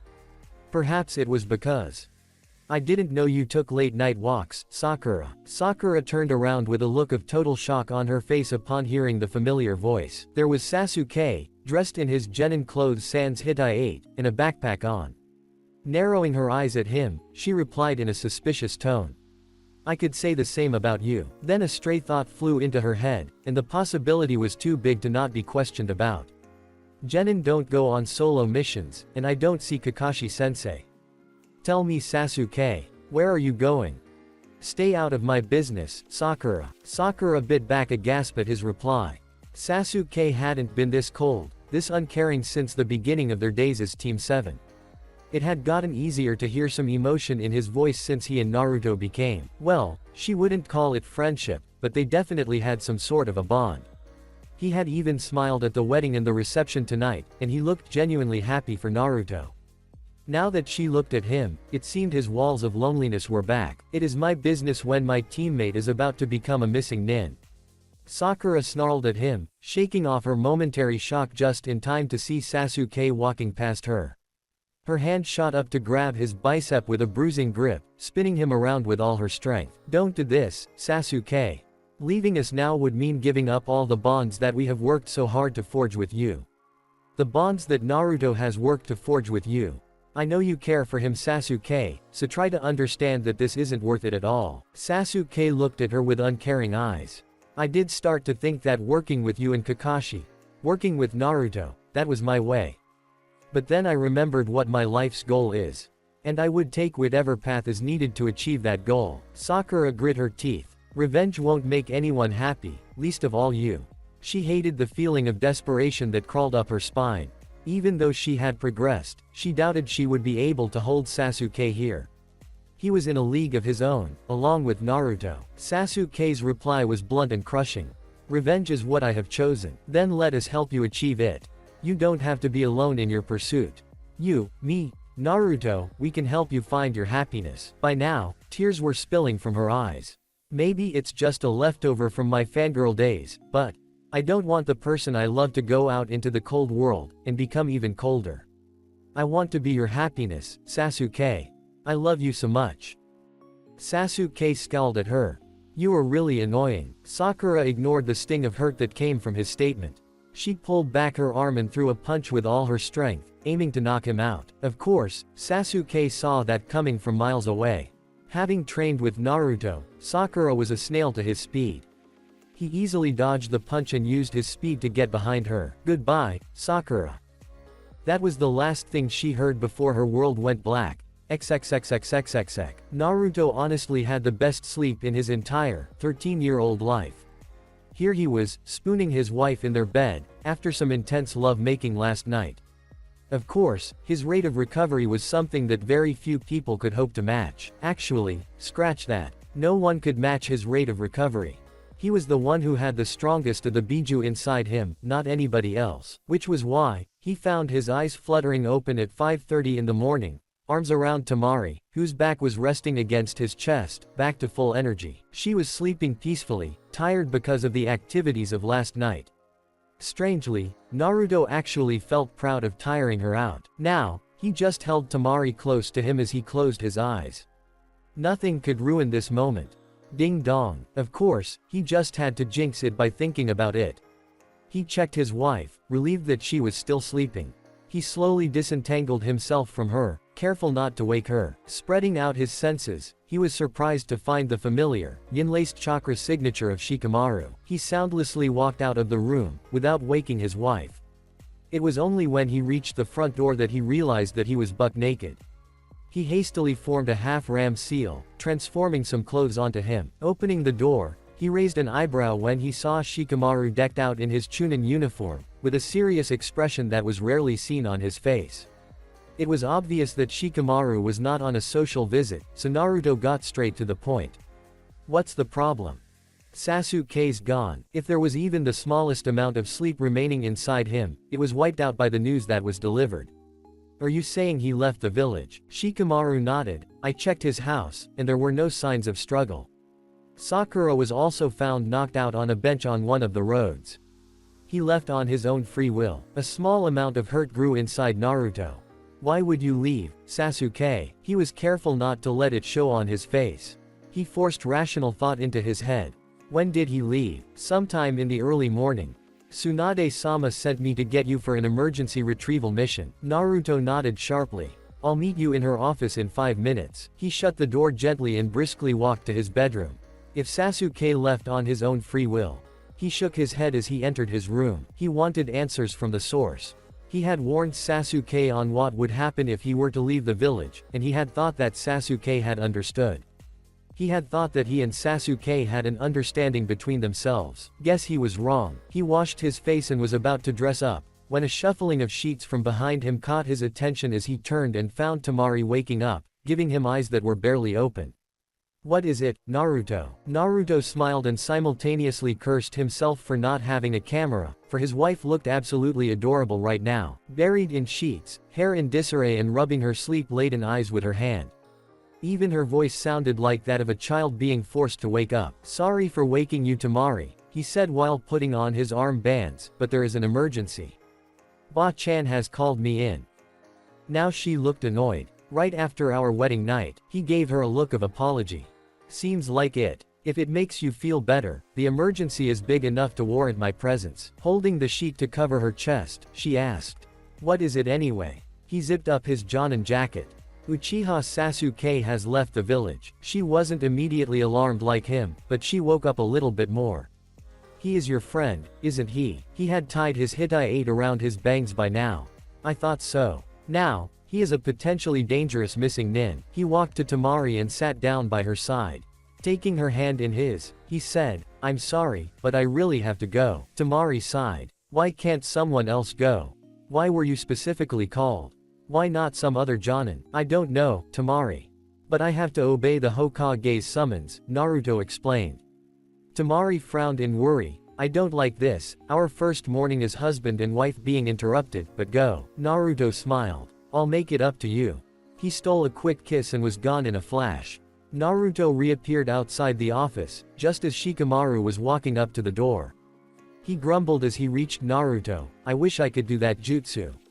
I wouldn't have to walk anywhere after that. Naruto snorted beside him. I doubt you would have chakra to spare. He knocked the door, and after hearing the permission to enter, they both went inside to see Tsunade, sitting behind the desk, looking as if no one had asked her to get up at 5 in the morning. Naruto cut straight to the chase. What happened? He actually left on his own free will. Tsunade nodded, face grave and eyes blazing. Yes. Sakura was found knocked out on a bench by the main road. She tried to stop Sasuke but he overpowered her. She told the nearest ninja upon waking. We believe he was enticed to by Orochimaru, or one of his shinobis. How could a guy like Orochimaru ent Shikamaru? Naruto glared at his friend, shutting him up.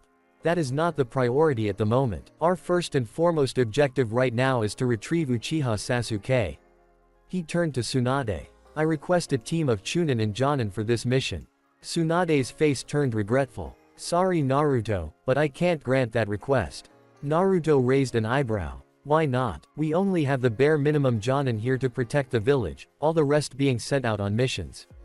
You'll only have to do with Genin. Naruto crossed his arms. I presume I stayed because of my wedding. Tsunade nodded. That is correct. Now, I'll give you the only thing I can at the moment. You have the freedom to choose your teammates for this particular mission. As the only Jonin on this team, you're the team leader, Naruto. Naruto nodded and turned to Shikamaru. If we're going to have to do with Genin, we best hurry to round every tough guy among the remaining rookies. Which is sadly, only one. The other one is a pretender, and the last one is a cookie, quite literally. Shikamaru nodded. I think I know what you mean. I'll get started right away. As he turned to leave, Naruto told him one last thing. You have 10 minutes to assemble who you can, Shika. I'm appointing you my vice team leader. As soon as you assemble everyone, you start on your pursuit. I'll catch up. Shikamaru's eyes widened. Wait, what do you? That's an order, Shikamaru. In a frustrated growl, Shikamaru asked him. How the hell am I supposed to assemble who I have in mind in just 10 minutes? Wordlessly, 7 of Naruto's shadow clones popped around them. One of them grabbed Shikamaru, and all of them disappeared in a flash as one. Naruto turned to Tsunade with a frown. What is going on? I saw Kakashi last night. Why can't he accompany us? Tsunade shook her head. Kakashi has gone for a mission outside the village. You don't know because he went in the early hours of the morning. He was supposed to leave in the evening, but I only allowed him to stay because you invited him to your wedding. Naruto bit back a curse at that. He took a deep breath and relaxed. Okay. You want Genin to go on an A rank, possibly S rank mission. You'll be sending them to their deaths. What choice do I have, Naruto? Tsunade snapped back in frustration. Naruto glared at her, before bowing his head in thought. Lifting it up, he whispered her one question. How do you want to bring him back? What do you mean? Naruto asked the question. In what condition do you want me to bring him back? Tsunade took a deep breath. I would tell you to get him back alive, if possible. But since this is Orochimaru we are talking about here, I want you to bring him back in any way you can. We cannot risk Orochimaru getting the Sharingan. Her eyes were hard, and Naruto understood the meaning behind her choice of words. Sasuke was to be brought back under any condition, whether it be alive or dead. His teeth gritted. If I am doing this, I want backup. I'm not risking my team like this. Tsunade stood up in a fury, sending her chair skidding back. I told you, I don't have shinobi to spare for this mission. Naruto tilted his head. Maybe you don't. A smirk graced his face, but our new allies do. XXXXXXX. Shikamaru was in a bind. After Naruto had basically told him to scram, and if that was not enough, sent him off with his clones as help to gather up whatever team he had in his mind. At first he was annoyed, but when he asked a clone that why couldn't they just flash to Sasuke and retrieve him, the clone had, in all seriousness, informed him that Sasuke didn't have the FTG mark, which meant Hiraishin was out of question. Without wasting time, he had sent one clone each to get Choji, Kiba and Neji. He told the rest to dispel themselves. Shikamaru couldn't get Shino, as the guy was on a special mission with his father. They could have really used his chakra-absorbing bug's help. Lee would have been a great addition to the team, however, he was still recovering from the surgery to put his limbs back together. However, Shikamaru wanted to pull his hair out when the clone that was sent to get Choji said that the Akamichi had come down with a case of food poisoning, and as such, won't be able to join the team. They were literally down to a 4-man cell now, just like they had started their ninja careers. After putting together a plan of pursuit, they had set off. And even caught up to the Sound 4. Shikamaru's plan had worked. To a point, they had managed to trap one of them with the shadow possession jutsu. Unfortunately, the Sound 4 seemed to have planned for that, which shocked Shikamaru to the core. They had greatly underestimated their opponents, and now they were stuck inside an Earth Dome prison, the fat guy named Jirobo holding it from outside and sucking up their chakra through the walls. Kiba yelled in frustration, his claws digging into his hair. Damn it. The longer we stay inside, the more chakra that bastard is taking from us. It sucked, and the unintentional puns were not helping. Neji tried to remain rational and decisive. There must be some sort of weakness, that we must find quickly, he muttered quietly, but the frustration was clear in his voice. What weakness? They had been inside for almost 15 minutes, and Shikamaru couldn't risk getting any more of their chakra drained. He took a deep breath. Whatever he was about to say, it was interrupted by a thundering crack on one spot of the dome, as if something had been smashed with brutal force on it. They all tensed up as the prison started rumbling, and eventually, the walls fell around them. Only to reveal, they all relaxed slightly upon seeing Jirobo facing them, a blank look on his face, the forehead of which having the beginnings of a nasty bruise and small rivers of blood. The most significant thing, however, that caused Akamaru to whimper slightly, was the blade that was sticking out from in front the Sound Nin's throat. It was clear to everyone that Jirobo was a dead man standing. The blade slid back, and Jirobo fell on his knees, followed by his upper body, his face kissing the ground rather ungracefully. They all looked up to see eyes that were cold as ice, and sharp as a sword, the anger simmering in them like boiling lava in a volcano. And Naruto. Kiba cried out in shock as he saw Naruto kill the nin without an ounce of remorse on his face. How did you? I didn't give him a chance to prepare, Naruto cut him off. As soon as I sensed him, I used body flicker to get right to him and shoved the blade in his throat. The asshole was too absorbed in his monologue to see me coming. The nonchalant way he spoke about killing Jirobo was extremely unnerving, causing everyone except Shikamaru to question whether Naruto was a closet psychopathic killer. Kiba's face turned into a snarl. We might have had an easier time if you had gotten here earlier. But Naruto was already walking past him. I needed to ensure that we at least had some backup. I'm not going to get you all killed because there was a shortage of shinobi in the village. Now come on. We're losing precious time and distance. He started running, and the others assumed a formation that Naruto guessed was Shikamaru's idea. The said Chunin caught up until they were side by side. Naruto, there's something you need to know. Taking his silence as Naruto listening, he continued, they have Sasuke in a coffin. We believe him to be still alive, otherwise it would make no sense for them to kill him. There are 3 others we will probably have to face, and the number of opponents might include Sasuke, if the guy really did go willingly, he reported, grumbling the last bit. You don't need to worry about Sasuke. I'll take him on if it comes to that, Naruto assured him. Shikamaru nodded at that. Naruto was probably, no, the only one in their team who could stop Sasuke. Naruto continued speaking, in a loud voice so others could hear him. The lack of traps suggests that they expected the lot of you to be handled by the fat guy, which means we have a slight advantage, if only slight. Kiba asked him in confusion. What the hell are you talking about? The element of surprise. They won't be expecting us to catch up to them this quickly, so we have a bit of time to come up with a plan.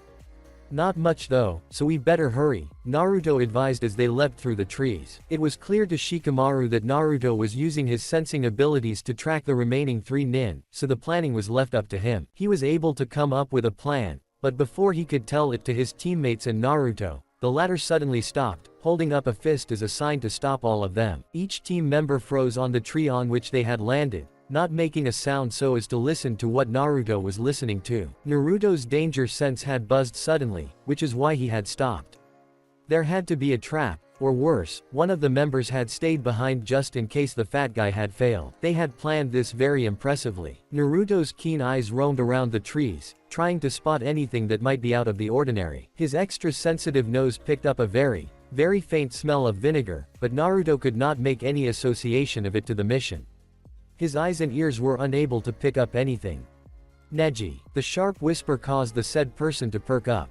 Look ahead and tell me if we're heading into a trap or not. Neji nodded and silently activated his Byakugan, his eyesight going beyond of what normal eyes were capable of. The veins around his eyes became prominent as his eyes did their work. There seems to be one of them standing on a branch 500 meters ahead of us. And he has 6 arms as well. Naruto smirked faintly. 6 arms, huh? Not something we see every day. He turned back. I am sending a batch of clones to scout. They will travel 200 meters ahead of us, disguised as us. We will follow them, out of sight. Since we don't know the full scope of his abilities, we will engage as soon as he is occupied with the clones. Is that clear? After they organized themselves in a formation, Naruto sent a batch of clones disguised as the team ahead of them, while they discreetly followed behind. Just as Neji said, the clones were attacked by the Sound Nin as soon as they were in front of him. Out of sight, the team watched with disgusted fascination as the Sound Nin spun spider webs from his mouth and trapped the clones. Spinning a different type of web, a more hardened type, he was about to finish off the clones, when Naruto gave the signal to engage. Even though he was surprised, he adapted to the situation very quickly, realizing that the ones he had trapped were only clones. With a brutal maneuver of his webs, that told Naruto that they were dealing with no amateur here, he snapped all the clones out of existence. He managed to dodge Kiba's fang attack just in time, spinning a web that hung up the Inuzuka duo. Naruto created 6 clones to distract the now-known Kitamura, who trapped them in another of his webs. Smirking in a feral way, he said, "Let's see which one of you is real." The real Naruto, who had body flickered up high, smirked as he saw Neji advancing silently behind the web weaver. However, before his strike to connect, Kitamura managed to spot him and dropped down, neatly dodging the strike. Quickly weaving a dense web, he trapped Neji into a cocoon. "My webs are strong enough to hold down elephants with ease. You are no match for them." He then turned back to the 6 clones, and then spun his hardened webs. He finished off all the 6 clones, and just as he was in his shock, Naruto acted. He dropped silently from above, a kunai ready to bury itself in the nin's head, when Neji appeared out of nowhere, propelling both of them to another branch. He glared at the Hyuga, half in irritation and half in confusion.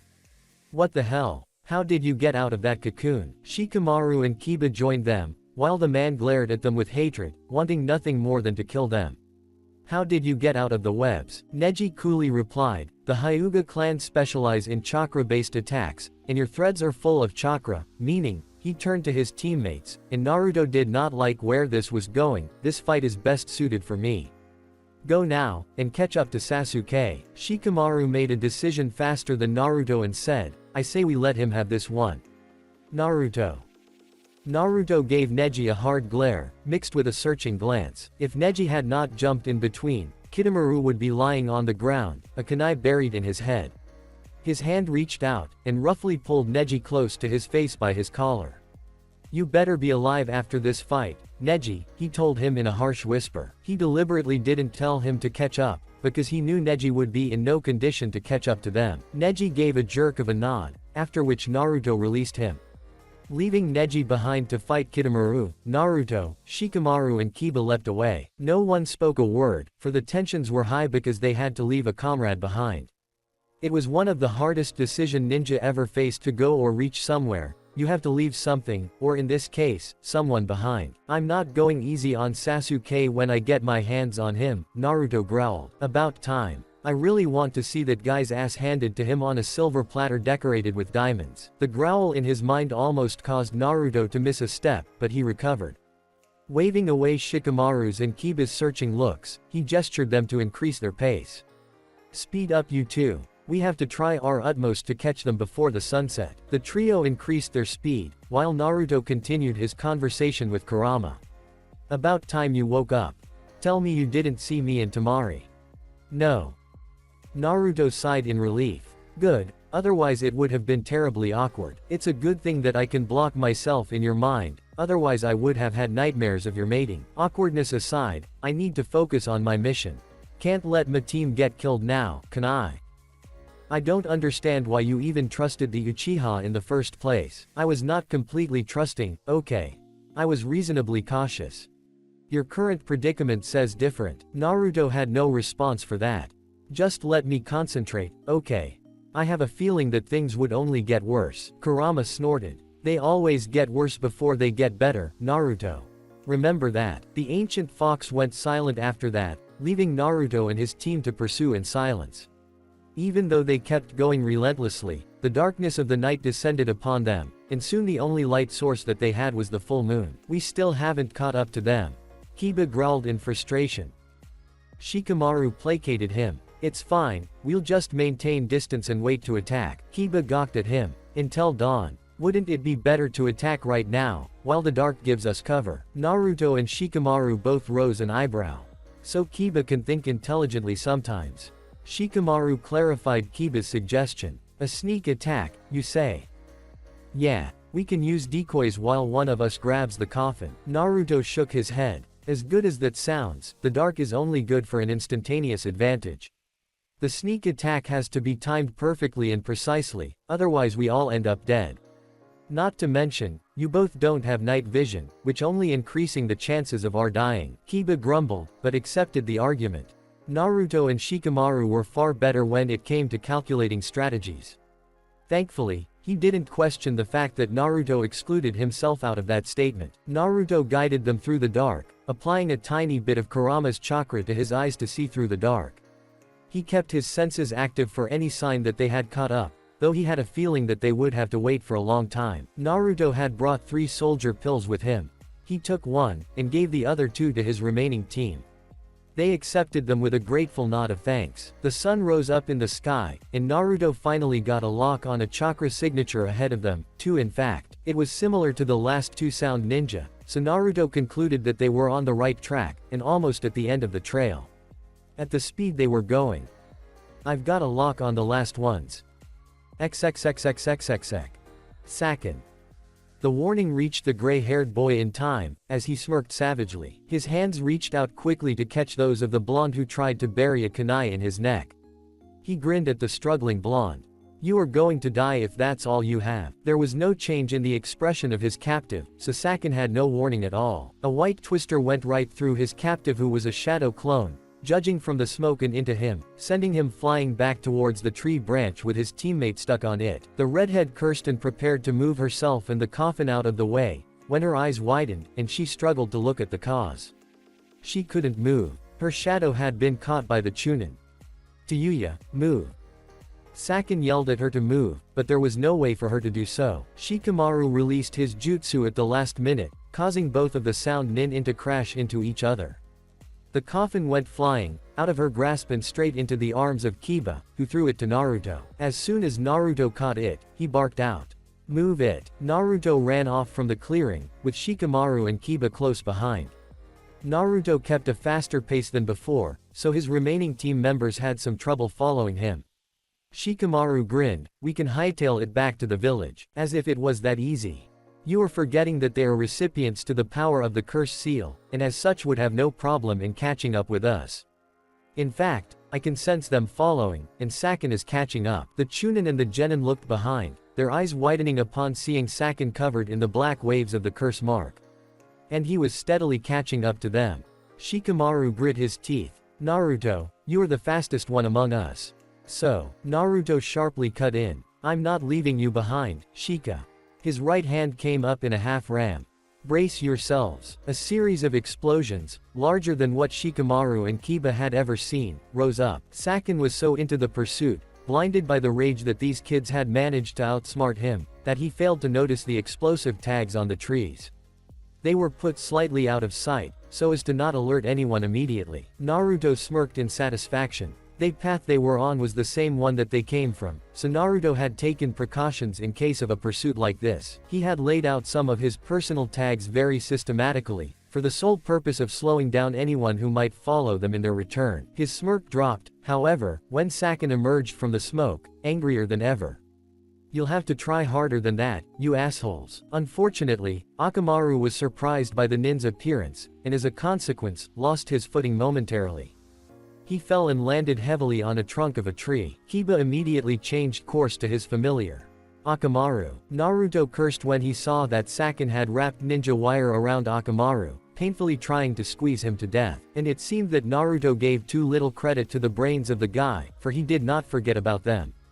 A kunai came racing towards them, an explosive tag wrapped in the ring. Naruto's eyes widened and he retaliated, a shuriken whizzing through the air to knock the kunai off course.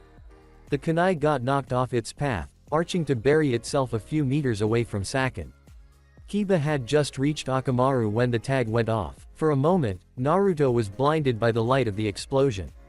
The smoke that followed it did not help either. Panic spread through him at the thought that Kiba and Akamaru were caught in the blast, and he hastily spread out his senses, trying to get a lock on their signatures. He released a breath of relief, followed by a frown of confusion when he sensed that all the three were falling down into a "what the fuck? Where did that ravine come from?" For all his observational skills, Naruto was truly perplexed on how he had not managed to spot the deep ravine. In a rare moment where emotion clouded his judgment, he rushed forwards, ready to go down to see if they were alive, only to be pulled back by his Chunin teammate. He snarled at Shika. "What?" Shikamaru only pointed a finger behind them, and Naruto turned to see the redhead, Tayuya, coming for them. Naruto was about to say something when his danger sense buzzed loudly, indicating a particularly large threat heading for them behind his back.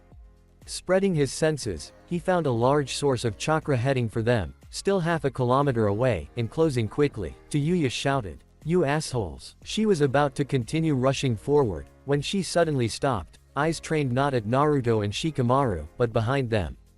"You! What are you doing here?" Seeing a mostly overconfident enemy whisper in such dread-filled voice, Naruto braced himself for whatever was coming for them. He acted just at the right time, grabbing Shikamaru by the vest and flash-stepping to another branch, avoiding the newcomer. He was deathly pale, and looked as if he was under the effects of a sickness. His white hair was short, with two sections wrapped uniquely over his shoulder. He wore a strange, lavender body suit, with splits in the front to show his sweats.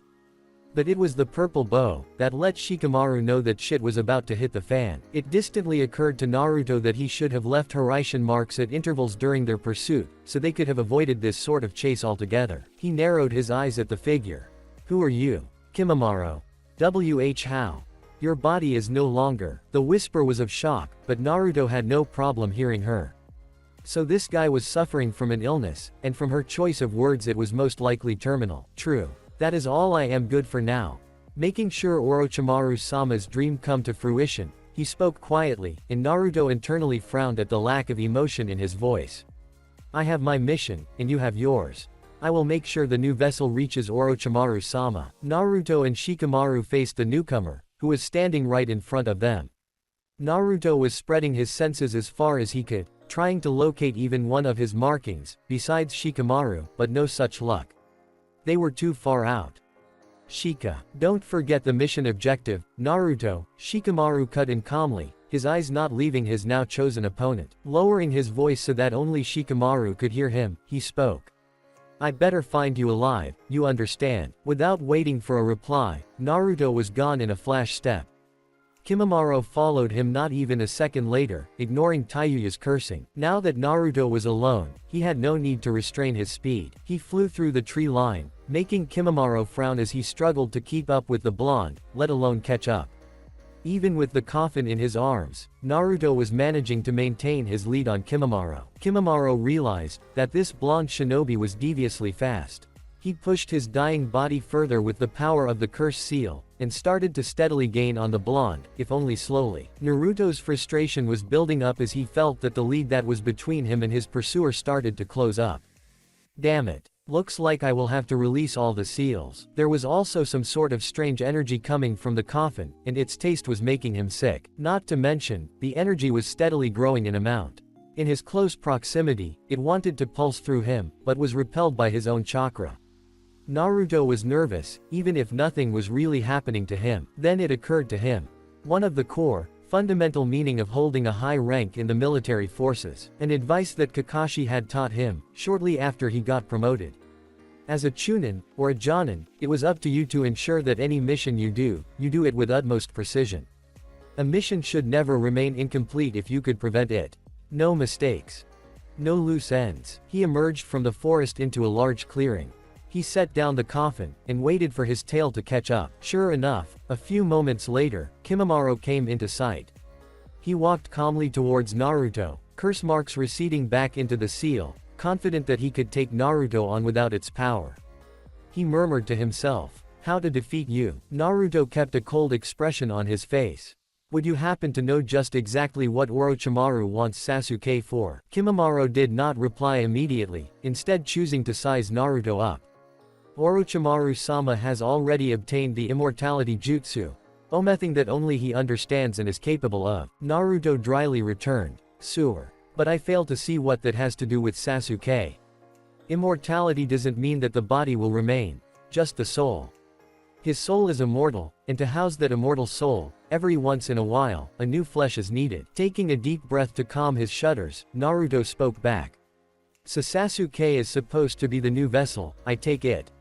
For someone with a terrible sense of fashion and makeup, he has surprisingly good taste." He smirked in the end. Kimimaro either didn't get the joke, or just didn't have a sense of humor. Deciding to waste no more time, Naruto made his first move. For Kimimaro, it all happened too quickly. 1 second, the shinobi was standing 30 feet across from him, right hand comfortably resting on the coffin. The next, his face made contact with a violent kick that sent him spinning into the air, but he recovered quickly, and just in time to block a punch midair. His opponent was good, very good. The blow had only hurt a bit, because of his enhanced durability, but the fact that it even hurt said volumes about his opponent.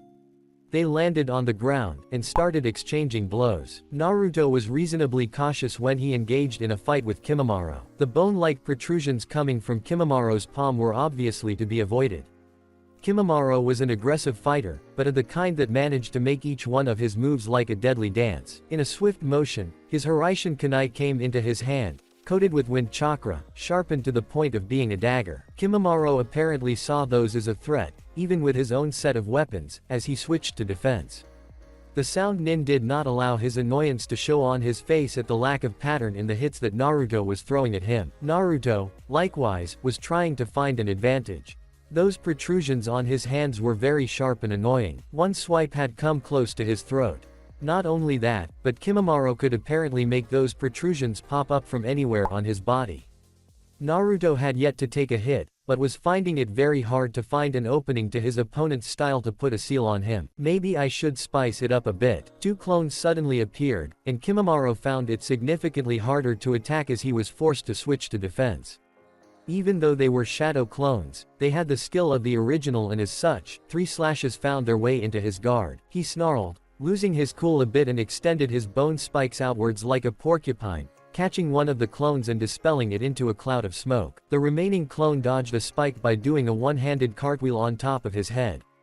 His right hand, a spike protruding from his palm, came up to dispel it, but he made one crucial mistake in account of his short-term problem. He didn't keep track of the original. As soon as he dispelled the clone, he caught something heading towards him in his peripheral vision.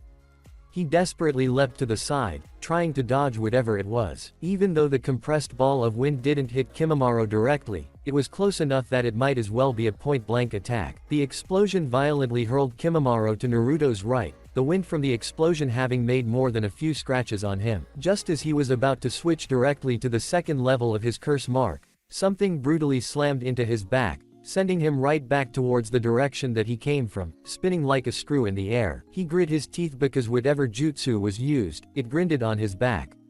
Right where he couldn't grow bones from. Right where his flesh was. And it really hurt. Naruto kept his guard up, even though he'd managed to smash a Rasengan directly into Kimimaro's back. The guy was tough, more in a literal sense than the metaphorical.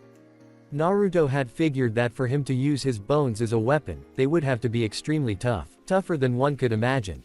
So Naruto had created a Rasengan slightly bigger than his usual, and spun it with greater speed than ever before. Which meant greater damage to the target. His clone had slapped a marking on Kimimaro's head, so Naruto was able to use Hiraishin to catch him off guard. Still, it wouldn't exactly be a surprise to him if Kimimaro got up after that attack. Just as he finished his last thought, he saw a figure slowly rising in the dust cloud that was created after the Rasengan burst. He was obviously in pain, and when the dust finally cleared, Naruto bit back a smirk at Kimimaro's expression. He was pissed off. There was not a single trace of the calm, confidence Naruto had first seen on his face. All the composure seemed to have left him, and he looked like he wanted nothing more than to turn Naruto into a sponge by creating a number of holes that was a bit too disturbing to think about. "You are powerful, Konoha Shinobi," he said in a controlled voice that was a contrast to the rage-filled expression. His back was hunched a bit, in obvious pain. Never have I met someone who could push me like this, except for Orochimaru-sama. Foul energy began to take an aura around him. It seems that I cannot afford to hold back any longer. Naruto watched as Kimimara's power began to grow. Unlike the little black marks that covered Sasuke upon the seal's activation, his seemed to cover his entire body in almost a second layer, giving his skin an entirely new look. Judging by the way he was standing, it probably healed the injury caused by the Rasengan as well. All in all, he looked hideous. Crack. Confused, both Naruto and Kimimaro turned to look at the coffin. Naruto was about to turn back when nothing happened for a few moments, when the coffin exploded. Boom. Naruto stood in his position, unflinching as he deduced that whatever purpose Sasuke was put into this coffin, that was fulfilled. Sasuke emerged from the coffin, looking different. The colors of his skin and hair were all wrong and inverted. Naruto couldn't see his face as he was facing Sasuke's back. That's enough, Sasuke. You're coming back with me, right now. His skin and hair reverted to normal colors. Sasuke laughed, and Naruto frowned deeply when he heard how detached it was, how manic it was. Sasuke walked towards into the forest, as if he had never heard Naruto speak. I'm ordering you to stop. Right now, Sasuke. Sasuke broke into a run, disappearing into the trees, in the direction of the border of the Fire Country. He completely disregarded Naruto's growled order. Naruto was in a bit of a bind right now. He could not turn, for Kimimaro would jam a bone spike into him at the slightest opening. And if he did not turn, he would lose Sasuke. He could already sense the Uchiha moving at incredible speeds. Speeds that he normally wasn't capable of, last time Naruto checked, so he took a risk. He turned around, under the pretense of dropping his guard. Just like he expected, Kimimaro was at his back in less than a second, a spike ready to stab him through the heart. Konoha Senpuu. Two things happened after the cry was heard. Naruto flashed away to a kunai buried in the ground a few meters away, and Kimimaro suffered a vicious kick to the spike in his hand, sending him back. Naruto lifted his head up to see. Yep, the green spandex, bushy eyebrows, it was Lee. The boy turned and grinned. Naruto-kun. I am here to help. Naruto lifted an eyebrow, hiding his surprise at Lee's arrival. You are supposed to be recovering, Lee. Why are you here? I am here to help. I will stay behind and handle this most unyouthful opponent. You pursue Sasuke-kun. With a brisk nod of thanks, Naruto yanked his kunai out and dashed into the direction Sasuke had gone. The entirety of his team had split up, putting their lives on the line so they could get Sasuke back. This entire mission had been a relay, with every team member running their race. The final lap was up to Naruto, and there was no way he would be losing. He went full throttle, his senses locked onto Sasuke's. XXXXXXX. Sasuke felt his power growing, yet at the same time, it did not feel like his power. But rather, power that was someone else's, merging with his own. It was a feeling like nothing else, and it increased to a point that it got hard to contain, or control. Sasuke was conscious enough to know where he was, and decided that he had been trapped long enough. Now was his time to make his move. If they were at where he was supposed to be, good. If not, too bad for them, because he didn't care. He knew where he was supposed to go. He flexed his power, and the result was glorious. It was like being freed from the bonds that held you against your will, yet only made you stronger. The power was still merged with him, and he felt powerful like never before. It was like the power itself was restrained, like him. Now it was free, and it felt amazing. He was high on power, so high that he could only distantly hear someone calling his name. He paid the call no heed, only having one destination in mind. He flexed his power again, this time, commanding it to make him fast, and it obeyed. The power allowed him to go at speeds that only Naruto was capable of going at. Sasuke knew that his resistance seals had been taken off before he was put into the coffin, so he was almost twice as fast as he was before. Coupled with the power of the seal, and he was fast enough to give Naruto a run for his money. He was slowly coming down from the high, so his rationality was coming back. He looked back once, to see if anyone was following him or not.